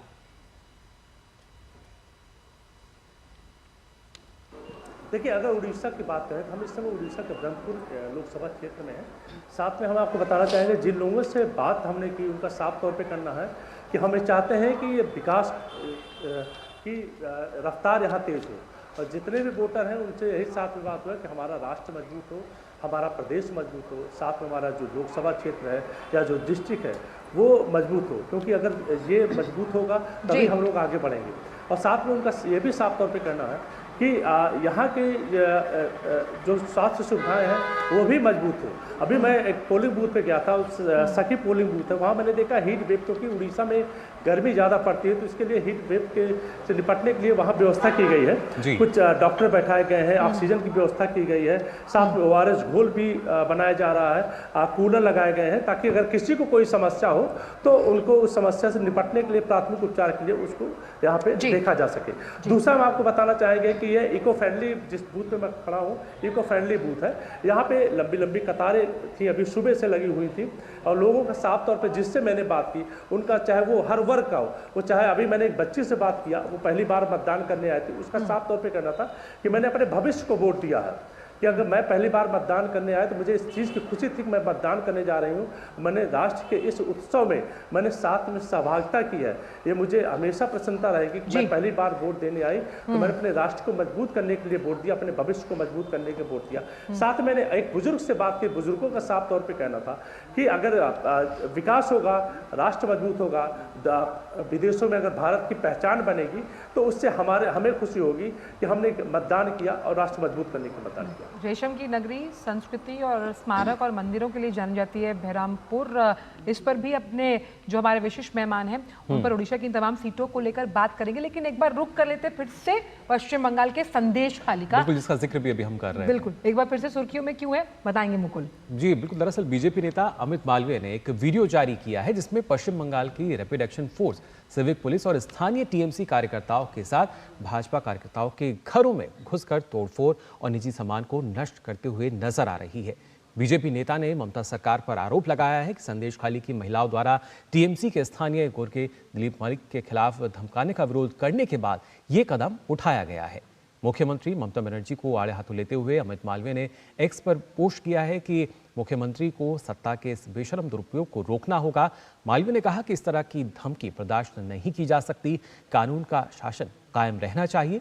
अमित मालवीय ने अवैध रूप से गिरफ्तार किए गए कार्यकर्ताओं को रिहा करने की मांग भी की है। तो जिस तरह की अभी हम बात यहाँ कर रहे थे वही स्थिति जो है वो नजर आ रही है। और साथ ही साथ जब हम मतदान की हम बात कर रहे हैं चौथे चरण के लिए, तो लगातार हमारे जो संवाददाता हैं वो हमारे साथ जुड़ रहे हैं। इसमें राजेश राज भी हमारे साथ जुड़ चुके हैं। राजेश, आपके पास भी हम आएंगे, लेकिन पहले रोशन जी आपके पास आना चाहूँगा। संदेश खाली वाला जिस तरीके से घटना सामने आई है, क्योंकि ना जाने जो कानून व्यवस्था है या फिर हम बात कर रहे थे कि शांति व्यवस्था कम से कम कायम रहनी चाहिए चुनाव के दौरान, लेकिन बिल्कुल उलट तस्वीर नजर आती है हर बार। देखिए, संदेश खाली दरअसल जो हमारी इंसानियत है, मानवता पर एक कलंक है। किस तरह से वहाँ महिलाओं के साथ दुर्व्यवहार हुआ और उसको सरकारी संरक्षण मिला, जिस पर मुख्य आरोप लगाया गया, उसको पुलिस उसका संरक्षण कर रही थी। अगर वो मामला सीबीआई को नहीं जाता तो शायद अरेस्टिंग भी नहीं होती। और उसके बाद भी आप देखिए कि लगातार जब वो अरेस्ट हो गए हैं, उसके बाद वहाँ की जो पुलिस है, वहाँ जो बीजेपी के कार्यकर्ता हैं या आम लोग हैं जो उन्होंने संदेश खाली की आवाज़ उठाई, उनके खिलाफ कार्रवाई कर रही है। अभी भी जो अमित मालवीय ने जो वीडियो जारी किया है वही सच्चाई है। कानून व्यवस्था वहाँ सबसे बड़ी समस्या है, और जो इस बार लोग वोट डाल रहे हैं वो कानून व्यवस्था के लिए ही वहाँ वोट डाल रहे हैं कि कम से कम वहाँ कानून व्यवस्था सही हो, जो वहाँ आम आदमी है उसको न्याय मिल सके, वो आदमी कम से कम जो आम आदमी है वो सड़कों पर निर्भय होकर घूम सके। तो मुझे लगता है कि संदेश खाली इस चुनाव का बहुत बड़ा वहाँ पर टर्निंग पॉइंट बनने वाला है। बिल्कुल, और उसी वजह से कल भी हमने देखा था प्रधानमंत्री ने अलग अलग जब चुनावी जनसभाएं की थी तो लोग भावुक हो रहे थे उनको देखकर, क्योंकि एक उम्मीद जगती है कि कब यहाँ पे जो स्थिति है उसमें बदलाव हम देख पाए। चलिए अब सीधे लिए चलते हैं बेगूसराय बिहार। हमारे संवाददाता राजेश राज मौजूद हैं। बहुत ही खूबसूरत सा ये पोलिंग बूथ है जहाँ वो खड़े हैं। राजेश, उस पोलिंग बूथ का सूरत हाल तो हम आपसे पूछेंगे ही, लेकिन अगर बात की जाए बेगूसराय की इस सीट की, गिरिराज सिंह यहाँ से खड़े हैं और उनके खिलाफ चुनावी ताल ठोकते हुए अवधेश हैं, लेकिन भूमिहार वोटर झटका दे सकते हैं ऐसा मानना है। और खास तौर पर अगर बात की जाए यहाँ पर सीपीआई की, तो यादव मुस्लिम और अति पिछड़ों का जो वोट है वो राजनीतिक भविष्य तय करेगा इस सीट को लेकर। बिल्कुल आंचल, मुझे लगता है कि बेगूसराय के बारे में आपने काफ़ी जानकारियां इकट्ठा कर ली हैं और शायद यही वजह है कि आप बेगूसराय का जो सामाजिक समीकरण है उसका जिक्र कर रही हैं। तो निश्चित तौर पर ये काबिल तारीफ है कि बेगूसराय पर नज़र आप भी रख रही हैं दिल्ली से। और आपने बिल्कुल सही कहा कि केंद्रीय मंत्री गिरिराज सिंह जो हैं वो किस्मत आजमा रहे हैं बेगूसराय संसदीय क्षेत्र से दूसरी मर्तबा। और पहली बार जब वो चुनाव मैदान में 2019 में उतरे थे तो लगभग 4.5 लाख मतों के अंतर से उन्होंने जेएनयू छात्र संघ के पूर्व अध्यक्ष कन्हैया को पछाड़ा था और तीसरे नंबर पर आरजेडी रही थी। लेकिन इस बार मुकाबला त्रिकोणीय नहीं है, इस बार मुकाबला बिल्कुल सीधा है, डायरेक्ट फाइट है। और सीपीआई के प्रत्याशी जो है अवधेश राय वो गिरिराज सिंह को कड़ी चुनौती दे रहे हैं। ऐसा माना जा रहा है कि डायरेक्ट फाइट, जब डायरेक्ट त्रिकोणीय मुकाबले में हमेशा भारतीय जनता पार्टी को फायदा होता रहा है, लेकिन जब डायरेक्ट फाइट होता है तो मुकाबला कड़ा देखने को मिलता है। क्योंकि अगर हम सीपीआई और आरजेडी दोनों के मतों को अगर हम मिलाते हैं जी राजेश, तो लेकिन इसके साथ साथ जो आपके पीछे पोलिंग बूथ हमें नजर आ रहा है वो भी काफी आकर्षक लग रहा है। मैं चाहूंगा उसके बारे में भी आप अगर हमारे दर्शकों के साथ जानकारी साझा करें और दिखाएं। बिल्कुल, मैं आपको ये दिखाना चाहूँगा, ये बेगूसराय के मंझौल अनुमंडल का जो मुख्यालय है वहाँ का ये पिंक मतदान केंद्र है। और आप हमारे पीछे देख सकते हैं कि किस खूबसूरत अंदाज में इस पिंक मतदान केंद्र को सजाया गया है। हमारे कैमरामैन ललित आपको जूम इन करके दिखाएंगे कि यह पिंक मतदान केंद्र है और ये लंबी जो कतारें हैं वो इस बात की गवाह है, इस बात की तस्दीक करती हैं कि ग्रामीण इलाकों में मतदाताओं में काफ़ी उत्साह देखने को मिलता रहा है। 3 चरणों की बात करें तो 3 चरणों में शहरी क्षेत्रों की अगर बात करें बिहार में तो मतदाताओं में उतना उत्साह नहीं दिखाई पड़ रहा था। लेकिन आप देखिए कि यहाँ जिस तरीके से मतदान केंद्रों पर भीड़ उमड़ रही है और यहाँ पर 3 मतदान केंद्र हैं। आप देख सकते हैं कि लंबी कतारों में महिलाएं, बेटियां और जो घर की बहू हैं वो सभी लोग यहाँ पर मतदान केंद्र तक पहुँचे हुए हैं और कड़े सुरक्षा के बंदोबस्त के बीच मतदान का केंद्र जो है काम जो है वो कराया जा रहा है। और निश्चित तौर पर हम कह सकते हैं कि धूप की तपिश है उन पर मतदान का जो जोश है, मतदान का जो उमंग है वो भारी पड़ता हुआ दिखाई पड़ रहा है। और हमारे कैमरामैन आपको दिखा रहे थे कि किस तरीके से पंक्तिबद्ध होकर गर्मी के बावजूद, धूप की तपिश के बावजूद, गर्मी का जो आलम है मुकुल वो कि अभी जो है अभी टेम्परेचर काफी बढ़ता हुआ दिखाई पड़ रहा है, पसीने छूट रहे हैं। बावजूद इसके उस पसीने के बावजूद मतदाता अपने कतारों जी राजेश, और उम्मीद करेंगे इसी तरह मतदान प्रतिशत जो है वो भी बढ़ता हुआ नजर आए। बिल्कुल, और लगातार तमाम जो बड़े दिग्गज है वो अपने वोटिंग अधिकार का इस्तेमाल करते हुए नजर आ रहे हैं। इसी कड़ी में जितिन प्रसाद ने शाहजहांपुर में अपना वोट डालकर अपनी संवैधानिक अधिकार का इस्तेमाल किया और एक सशक्त मैसेज देते हुए कि भाई घर पर जो लोग हैं वो अपने वोटिंग अधिकार का इस्तेमाल ज़रूर करें, क्योंकि 10 राज्य केंद्र शासित प्रदेश की 96 सीटों पर जो चौथे चरण का ये मतदान है, 1717 उम्मीदवार हैं जिनकी चुनावी किस्मत का फैसला आज ईवीएम में कैद हो जाएगा। जी, और बीजेपी ओबीसी मोर्चा के राष्ट्रीय अध्यक्ष डॉक्टर के लक्ष्मण ने हैदराबाद में अपने मताधिकार का इस्तेमाल किया है। तमाम ये बड़े नाम जो अपने वोटिंग अधिकार का इस्तेमाल करते हुए आ रहे हैं नजर। निज़ामों की नगरी हैदराबाद से वोट डालते हुए बीजेपी ओबीसी मोर्चा के राष्ट्रीय डॉक्टर के लक्ष्मण ने हैदराबाद में डाला है वोट। बिल्कुल, तो ना सिर्फ जो दिग्गज नेता हैं वो लगातार मतदान कर रहे हैं, बल्कि इसके साथ साथ लोकतंत्र के इस पर्व में प्रसिद्ध अभिनेताओं ने भी अपने मताधिकार का प्रयोग किया। प्रसिद्ध अभिनेता जूनियर एनटीआर अल्लू अर्जुन ने हैदराबाद के जुबली हिल्स में मतदान किया। वहीं अभिनेता चिरंजीवी ने भी अपने परिवार के साथ वोट डाला। इन 3 तस्वीरों में आप देख सकते हैं किस तरीके से लगातार जो ये सितारे हैं मतदान करने पहुंचे। चिरंजीवी जेंटलमैन जाने जाते हैं साउथ इंडस्ट्री के और जेंटलमैन की तरीके से वोट करते हुए नजर आए। वहीं अल्लू अर्जुन पुष्पा के किरदार में वोटिंग अधिकार के लिए लेकिन झुकना पड़ेगा, चाहे वो जो भी बोले, लेकिन और अपने अधिकार का इस्तेमाल करते हुए। जी बिल्कुल, और ना सिर्फ ये हर किसी को एक हम कह सकते हैं कि जो संदेश है, डीडी न्यूज़ भी आपसे यही अपील कर रहा है कि अगर आपके क्षेत्र में वोट हो रहा है तो आप जाइए, रुकिए मत, वोट डालिए, ये आपका कर्तव्य है, जिम्मेदारी भी है। और साथ ही अदिति जी, अगर देखा जाए, कल भी हमने देखा था इलेक्शन कमीशन ने तो एक आमंत्रण पत्र जो है वो भी जारी किया था मतदाताओं के लिए, लेकिन जिस तरीके से प्रयास किए जा रहे हैं कितना फलीभूत होते हुए नजर आएंगे? नहीं, इस बार जैसा हम देख रहे हैं वोटर परसेंटेज इलेक्शन कमीशन की अपनी सेटिस्फैक्शन के हिसाब से नहीं है, और यही वजह है कि हमने देखा कि पहले चरण में और दूसरे चरण में पहले दिन मतलब पहली बार से करीब 3% का डिफरेंस अभी बना हुआ है डिफरेंशियल, जिसको अब आने वाले फेजेस में इलेक्शन कमीशन चाहती है कि उसको ब्रिज किया जाए। एक छोटी सी बात बेगूसराय पे याद आई थी, अभी हम उन्हीं के पास थे, आपके कॉरेस्पॉन्डेंट के पास, कि रामधारी सिंह दिनकर की वो धरती है जी। आपको याद होगा कि सिमारिया विलेज बंगाल प्रेसिडेंसी में उनका जन्म हुआ था, जो आज की बेगूसराय डिस्ट्रिक्ट का में पड़ती है।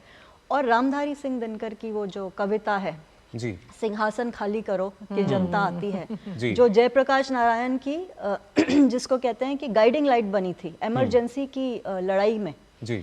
तो बेगूसराय की धरती सिर्फ पॉलिटिकल स्लगफेस्ट के लिए इम्पोर्टेंट नहीं है, ये एक नेशनल पोएट हमारे जो हैं उनकी नेटिव धरती है, राष्ट्र कवि हैं उनकी धरती है। तो एक बहुत इम्पोर्टेंट पॉलिटिकल मैसेजिंग है और इमरजेंसी से जुड़ी, क्योंकि उन्हीं की कविता ने सबको जोश दिया था उस वक्त लड़ाई करने का। और खासतौर से जब हम कविता की बात कर रहे हैं तो कुछ और भी पंक्तियां हैं, सौभाग्य नाल सब दिन सोता है, देखें आगे क्या होता है। तो ये भी अपने आप में देखना यहाँ दिलचस्प होगा और आपको भी लगातार हम दिखा रहे हैं। बात अगर 2019 की हम करें तो वहाँ पे किस तरह के परिणाम जो थे वो हमारे सामने आए थे, किस तरीके से बहुत कुछ क्लियर होता है, कहीं ना कहीं काफी असर उसका हाँ असर पड़ता है और कहीं ना कहीं उससे कड़ियां जुड़ती हैं।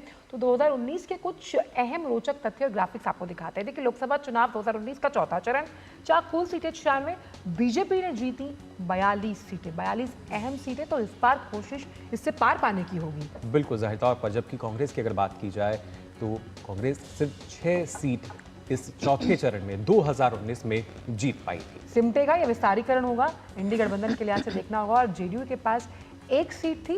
अगर 2019 के इस चुनावी आंकड़े पर हम नजर डालें, जो ये उन 96 सीटों की हम बात कर रहे हैं जब आज जिन पर चुनाव हो रहा है, और YSRCP 22 सीटें जीती थी। अहम हम एक सीटों का आंकड़ा कह सकते हैं जब हम दक्षिण भारत की बात करते हैं तो। बिल्कुल, और इसके साथ साथ AITC की भी अगर हम बात करें तो 4 सीटें जो है इस दल ने जीती थी 2019 में। चौथे चरण का जब मतदान हुआ था 96 सीटों पर। साथ ही बीजेडी जो कि 2 सीटें जीतने में सफल रही थी। इस पर अहम है क्योंकि उनके खुद के विधानसभा चुनाव भी यहाँ पर हैं और लगातार कई बयानबाजियां सामने आई हैं कि किस तरह से बीजेडी दोबारा के सत्ता में वापसी करती है, ये बड़ा सवाल रहेगा। और इसके साथ साथ AIMIM जिसने 2 सीटें जीती थी इस चौथे चरण में, और ये जो 2 सीटें हैं इसको लेकर अभी भी अगर इन चुनावों 2024 की हम बात करते हैं, कमर कस चुके हैं ओवैसी साहब अपने लिए, वही उन्हीं इरादों के साथ बढ़ते हुए नजर आते हैं।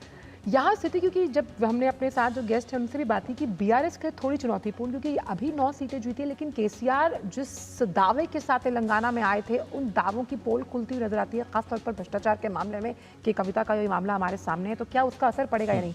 वहीं TDP की साइकिल की अगर बात की जाए तो 3 सीटें, और वहीं TDP में चंद्रबाबू नायडू पर ज़्यादा भरोसा नहीं कर सकते क्योंकि 2 बार बीजेपी छोड़कर वापस गए हैं, इस लिहाज से बहुत अहम। बिल्कुल। इसमें एक चीज़ मैं पूछना चाहूँगी गौर साहब, क्योंकि क्या जो तमाम जो चरण होते हैं, आप लोग तो इतना ज़्यादा इस पर नज़र रखते हैं, इसमें जो तमाम स्विंग सीट्स होती हैं, स्विंग सीट्स और स्विंग वोटर्स का कितना अहम आप रोल मानते हैं? क्या ये दशा और दिशा बदलने का मादा रखते हैं जब हम चुनावी समीकरणों का जिक्र करते हैं? तो देखिए, जो स्विंग वोट होता है जिसको हम फ्लोटिंग वोट भी कहते हैं, जो बीजेपी का वोट है वो अपना है, वो चाहे बारिश हो, तूफान आए, गर्मी हो, वो वोट डालने आता है।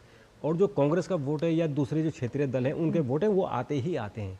जो स्विंग वोट है, जो भावनाओं में आता है या जो जोश में आता है, वो किसी मुद्दे पर आता है। जैसे है कि अगर केजरीवाल के समय आपने देखा होगा कि जब एक उफान आया था कि भ्रष्टाचार के खिलाफ, तो जितने हमारे युवा थे जो फर्स्ट वोटर थे उन्होंने केजरीवाल के फेवर में वोट किया था, वो एक नया उन्होंने ग्रुप बनाया था। और इस बार जैसा भी अदिति जी ने कहा कि जो महिलाओं का एक ग्रुप बनाया, नया एक वोट बैंक तैयार हुआ है, तो इस तरह से ये स्विंग वोट होता है कि जो किसी मुद्दे को लेकर या किसी खास बात को लेकर उनकी भावनाएं होती हैं और वो चाहते हैं कि हम इस पर वोट डालें, किसी के फेवर में डालें, लेकिन वो वोट डालना चाहता है।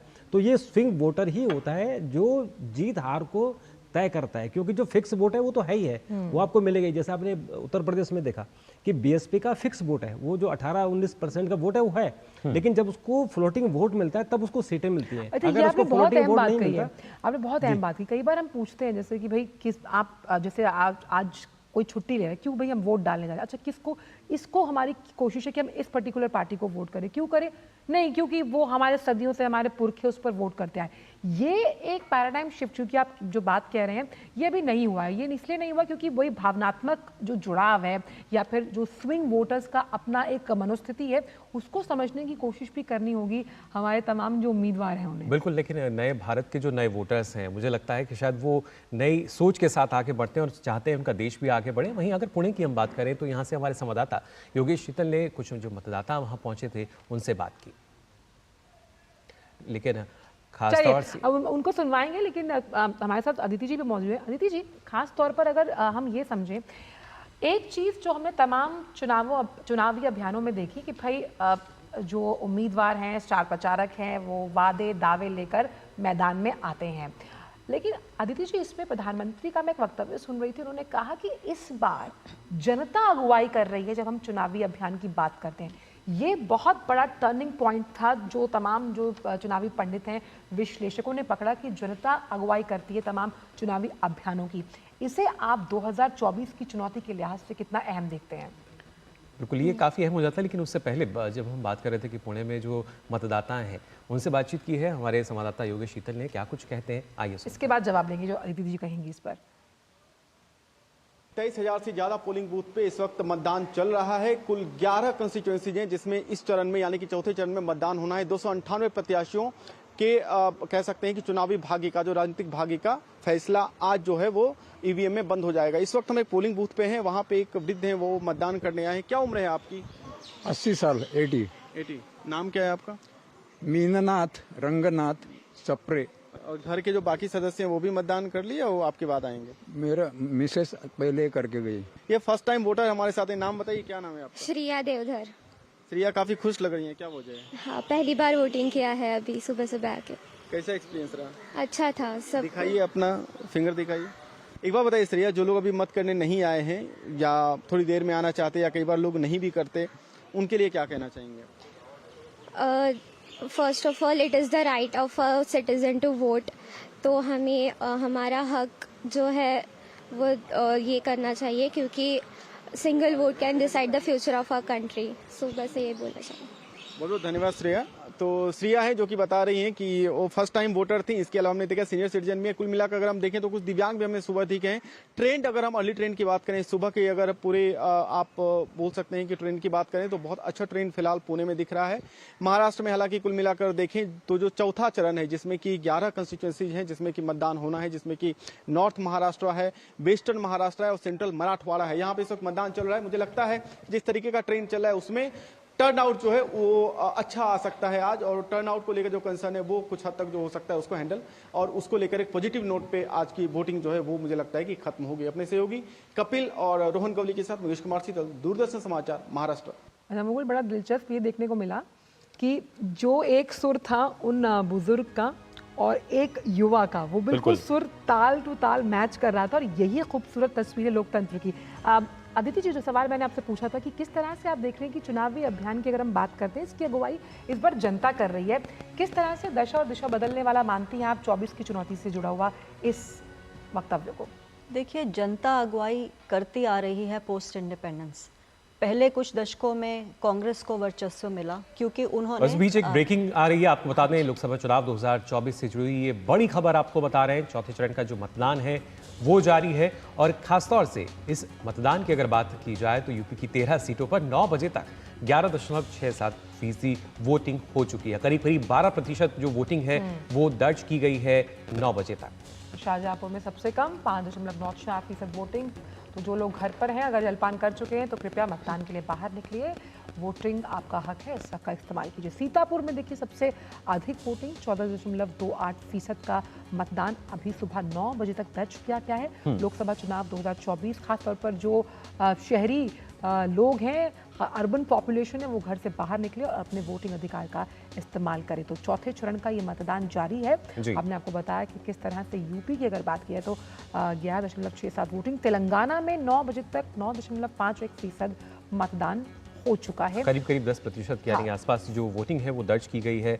जो अलग अलग 17 सीटें हैं, यहाँ पे आदिलाबाद की बात की जाए, हैदराबाद की हम बात करें, ये तमाम वो सीटें जिन पर उम्मीद हम यही कर रहे हैं कि जो ये मतदान प्रतिशत है धीरे धीरे और बढ़ता हुआ हमें नजर आए। फिलहाल जो मतदान है वो लगातार जारी है। और खास तौर से अगर बात की जाए कि किस तरीके से, क्योंकि यहाँ आदित्य जी हम बात कर रहे थे, क्योंकि अब जो वोटर्स है वो कैसे और अपने घरों से निकलेंगे, जो प्रतिशत है वो आने लगता है, तो क्या वोटिंग प्रतिशत को देख के भी कुछ वोटर्स ऐसे होते हैं जिनको लगता है अगर प्रतिशत बढ़ रहा है तो हमें भी आगे बढ़ना चाहिए, हमें भी मतदान करना चाहिए? मुझे नहीं लगता ऐसा होता है, लेकिन आपकी वो इंडेक्स फिंगर्स जब दिखाते हैं तो उससे थोड़ा जोश ज़रूर आता है।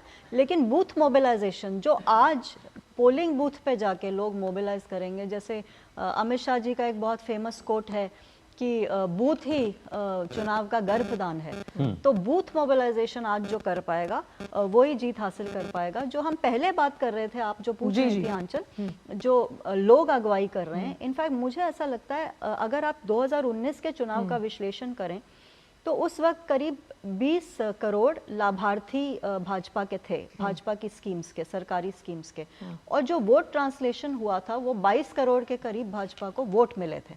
तो उस वक्त ये बहुत चर्चा थी कि लाभार्थी भी एक वोटिंग क्लास की तरह उभर के आया है। इस बार चुनावों में सरकारी समीकरणों के हिसाब से अगर सब स्कीम्स मिला लें तो 33 करोड़ लाभार्थी हैं। ये देखना दिलचस्प होगा कि जब चुनाव का परिणाम आएगा तो कितने वोट भाजपा को पड़ेंगे, क्या 33 करोड़ पड़ेंगे? जी, यानी वायदे पूरे करना, जैसा कि प्रधानमंत्री कहते हैं, फिर जन कल्याण और फिर देश का सर्वांगीण विकास। तो ये चेन है, ये चेन की कड़ी को पूरा करने के लिए जनता जनार्दन एक अहम कड़ी है। बिल्कुल, और वो कितनी मजबूती के साथ इस कड़ी को और मजबूती दे रही है, देखना दिलचस्प है। दिवाकर, अभी तक की अगर बात की जाए, क्योंकि अलग अलग राज्यों से जो मतदान का प्रतिशत है वो आने लगा है, आपके पास कुछ ताज़ा जानकारी आई है इसको लेकर?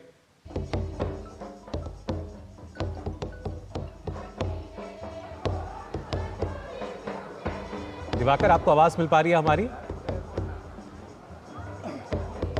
जी मिल रही है। जी दिवाकर, अभी तक वोटिंग परसेंटेज की अगर बात की जाए इसको लेकर, झारखंड में लगातार जो उत्साह है वो देखने को मिल रहा है। और अब तस्वीरों में देखिए कि किस तरीके से यहाँ सेलिब्रेशन नजर आ रहा है। और अभी भी जो मतदाता यहाँ पहुंच रहे हैं उनका वेलकम कुछ इस तरीके से देखिए, नगाड़े बजाकर उनका स्वागत यहाँ पर किया जा रहा है। महिलाओं ने ढोल की कमान संभाली है और लगातार इस तरीके से यहाँ जोश जो है वो मतदाताओं में देखने को मिल रहा है। तो आप कह सकते हैं कि लोकतंत्र के इस महापर्व को लेकर लगातार झारखंड में जो है उत्साह है। और अभी जो ताजा आंकड़े आए हैं वो निश्चित तौर पर राष्ट्रीय औसत से ज्यादा है। और झारखंड में करीब 12% मतदान करीब 9 बजे तक शुरुआती 2 घंटे में हुए हैं। तो कह सकते हैं कि जिस तरीके से झारखंड में ये तस्वीरें नजर आ रही है वैसी ही कुछ झलक मतदान केंद्रों पर जो दूसरे इलाके हैं, क्योंकि झारखंड में आज 4 क्षेत्रों में मतदान हो रहा है, तो ये जो झलक है वो लगातार झारखंड के सभी क्षेत्रों में देखने को मिल रही है। जी दिवाकर, बिल्कुल। और राजेश, खासतौर से बिहार की भी हम बात करें तो करीब शायद 11% के आसपास अभी तक जो मतदान है वो वहां दर्ज किया जा चुका है 9 बजे तक।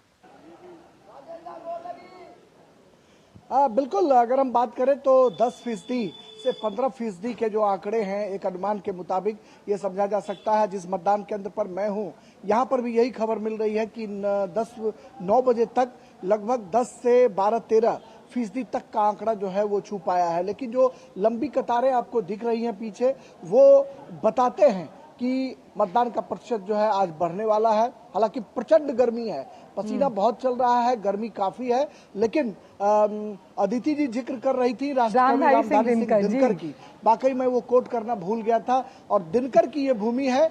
दिनकर ने जयप्रकाश नारायण के लिए जो कविता लिखी थी उसका जिक्र मैं जरूर करना चाहूंगा। जो गांधी मैदान की सभा में अध्यक्षता करते हुए दिनकर के लिए उन्होंने कहा था कि कहते हैं उसको जयप्रकाश जो नहीं मरण से डरता है, ज्वाला को बुझते देख कुंड में स्वयं कूद जो पड़ता है, वह सुनो भविष्य पुकार रहा, वह दलित देश का त्राता है, सपनों का दृष्टा जयप्रकाश भारत का भाग्य विधाता है। जेपी के लिए जो उन्होंने कविता आजादी के पहले लिखी वह कविता बाद में फलीभूत हुई और प्रधानमंत्री मोदी समेत तमाम जो समाजवादी धारा में विश्वास करने वाले लोग हैं वो जयप्रकाश नारायण को जरूर कोट करते हैं। जेपी को कोट करके जो भारत का जो समाजवाद है, जनता जनार्दन का पर्व है, लोकतंत्र का उत्सव है, हमारा दिन है। और जब दिन होता है तो उस दिन को उस हिसाब से बनाना चाहिए कि आप अपने वोटिंग अधिकार का इस्तेमाल जरूर करें। तो लोकतंत्र के महापर्व पर इंदौर में प्रसिद्ध 56 दुकान पर भी ग्राहकों के लिए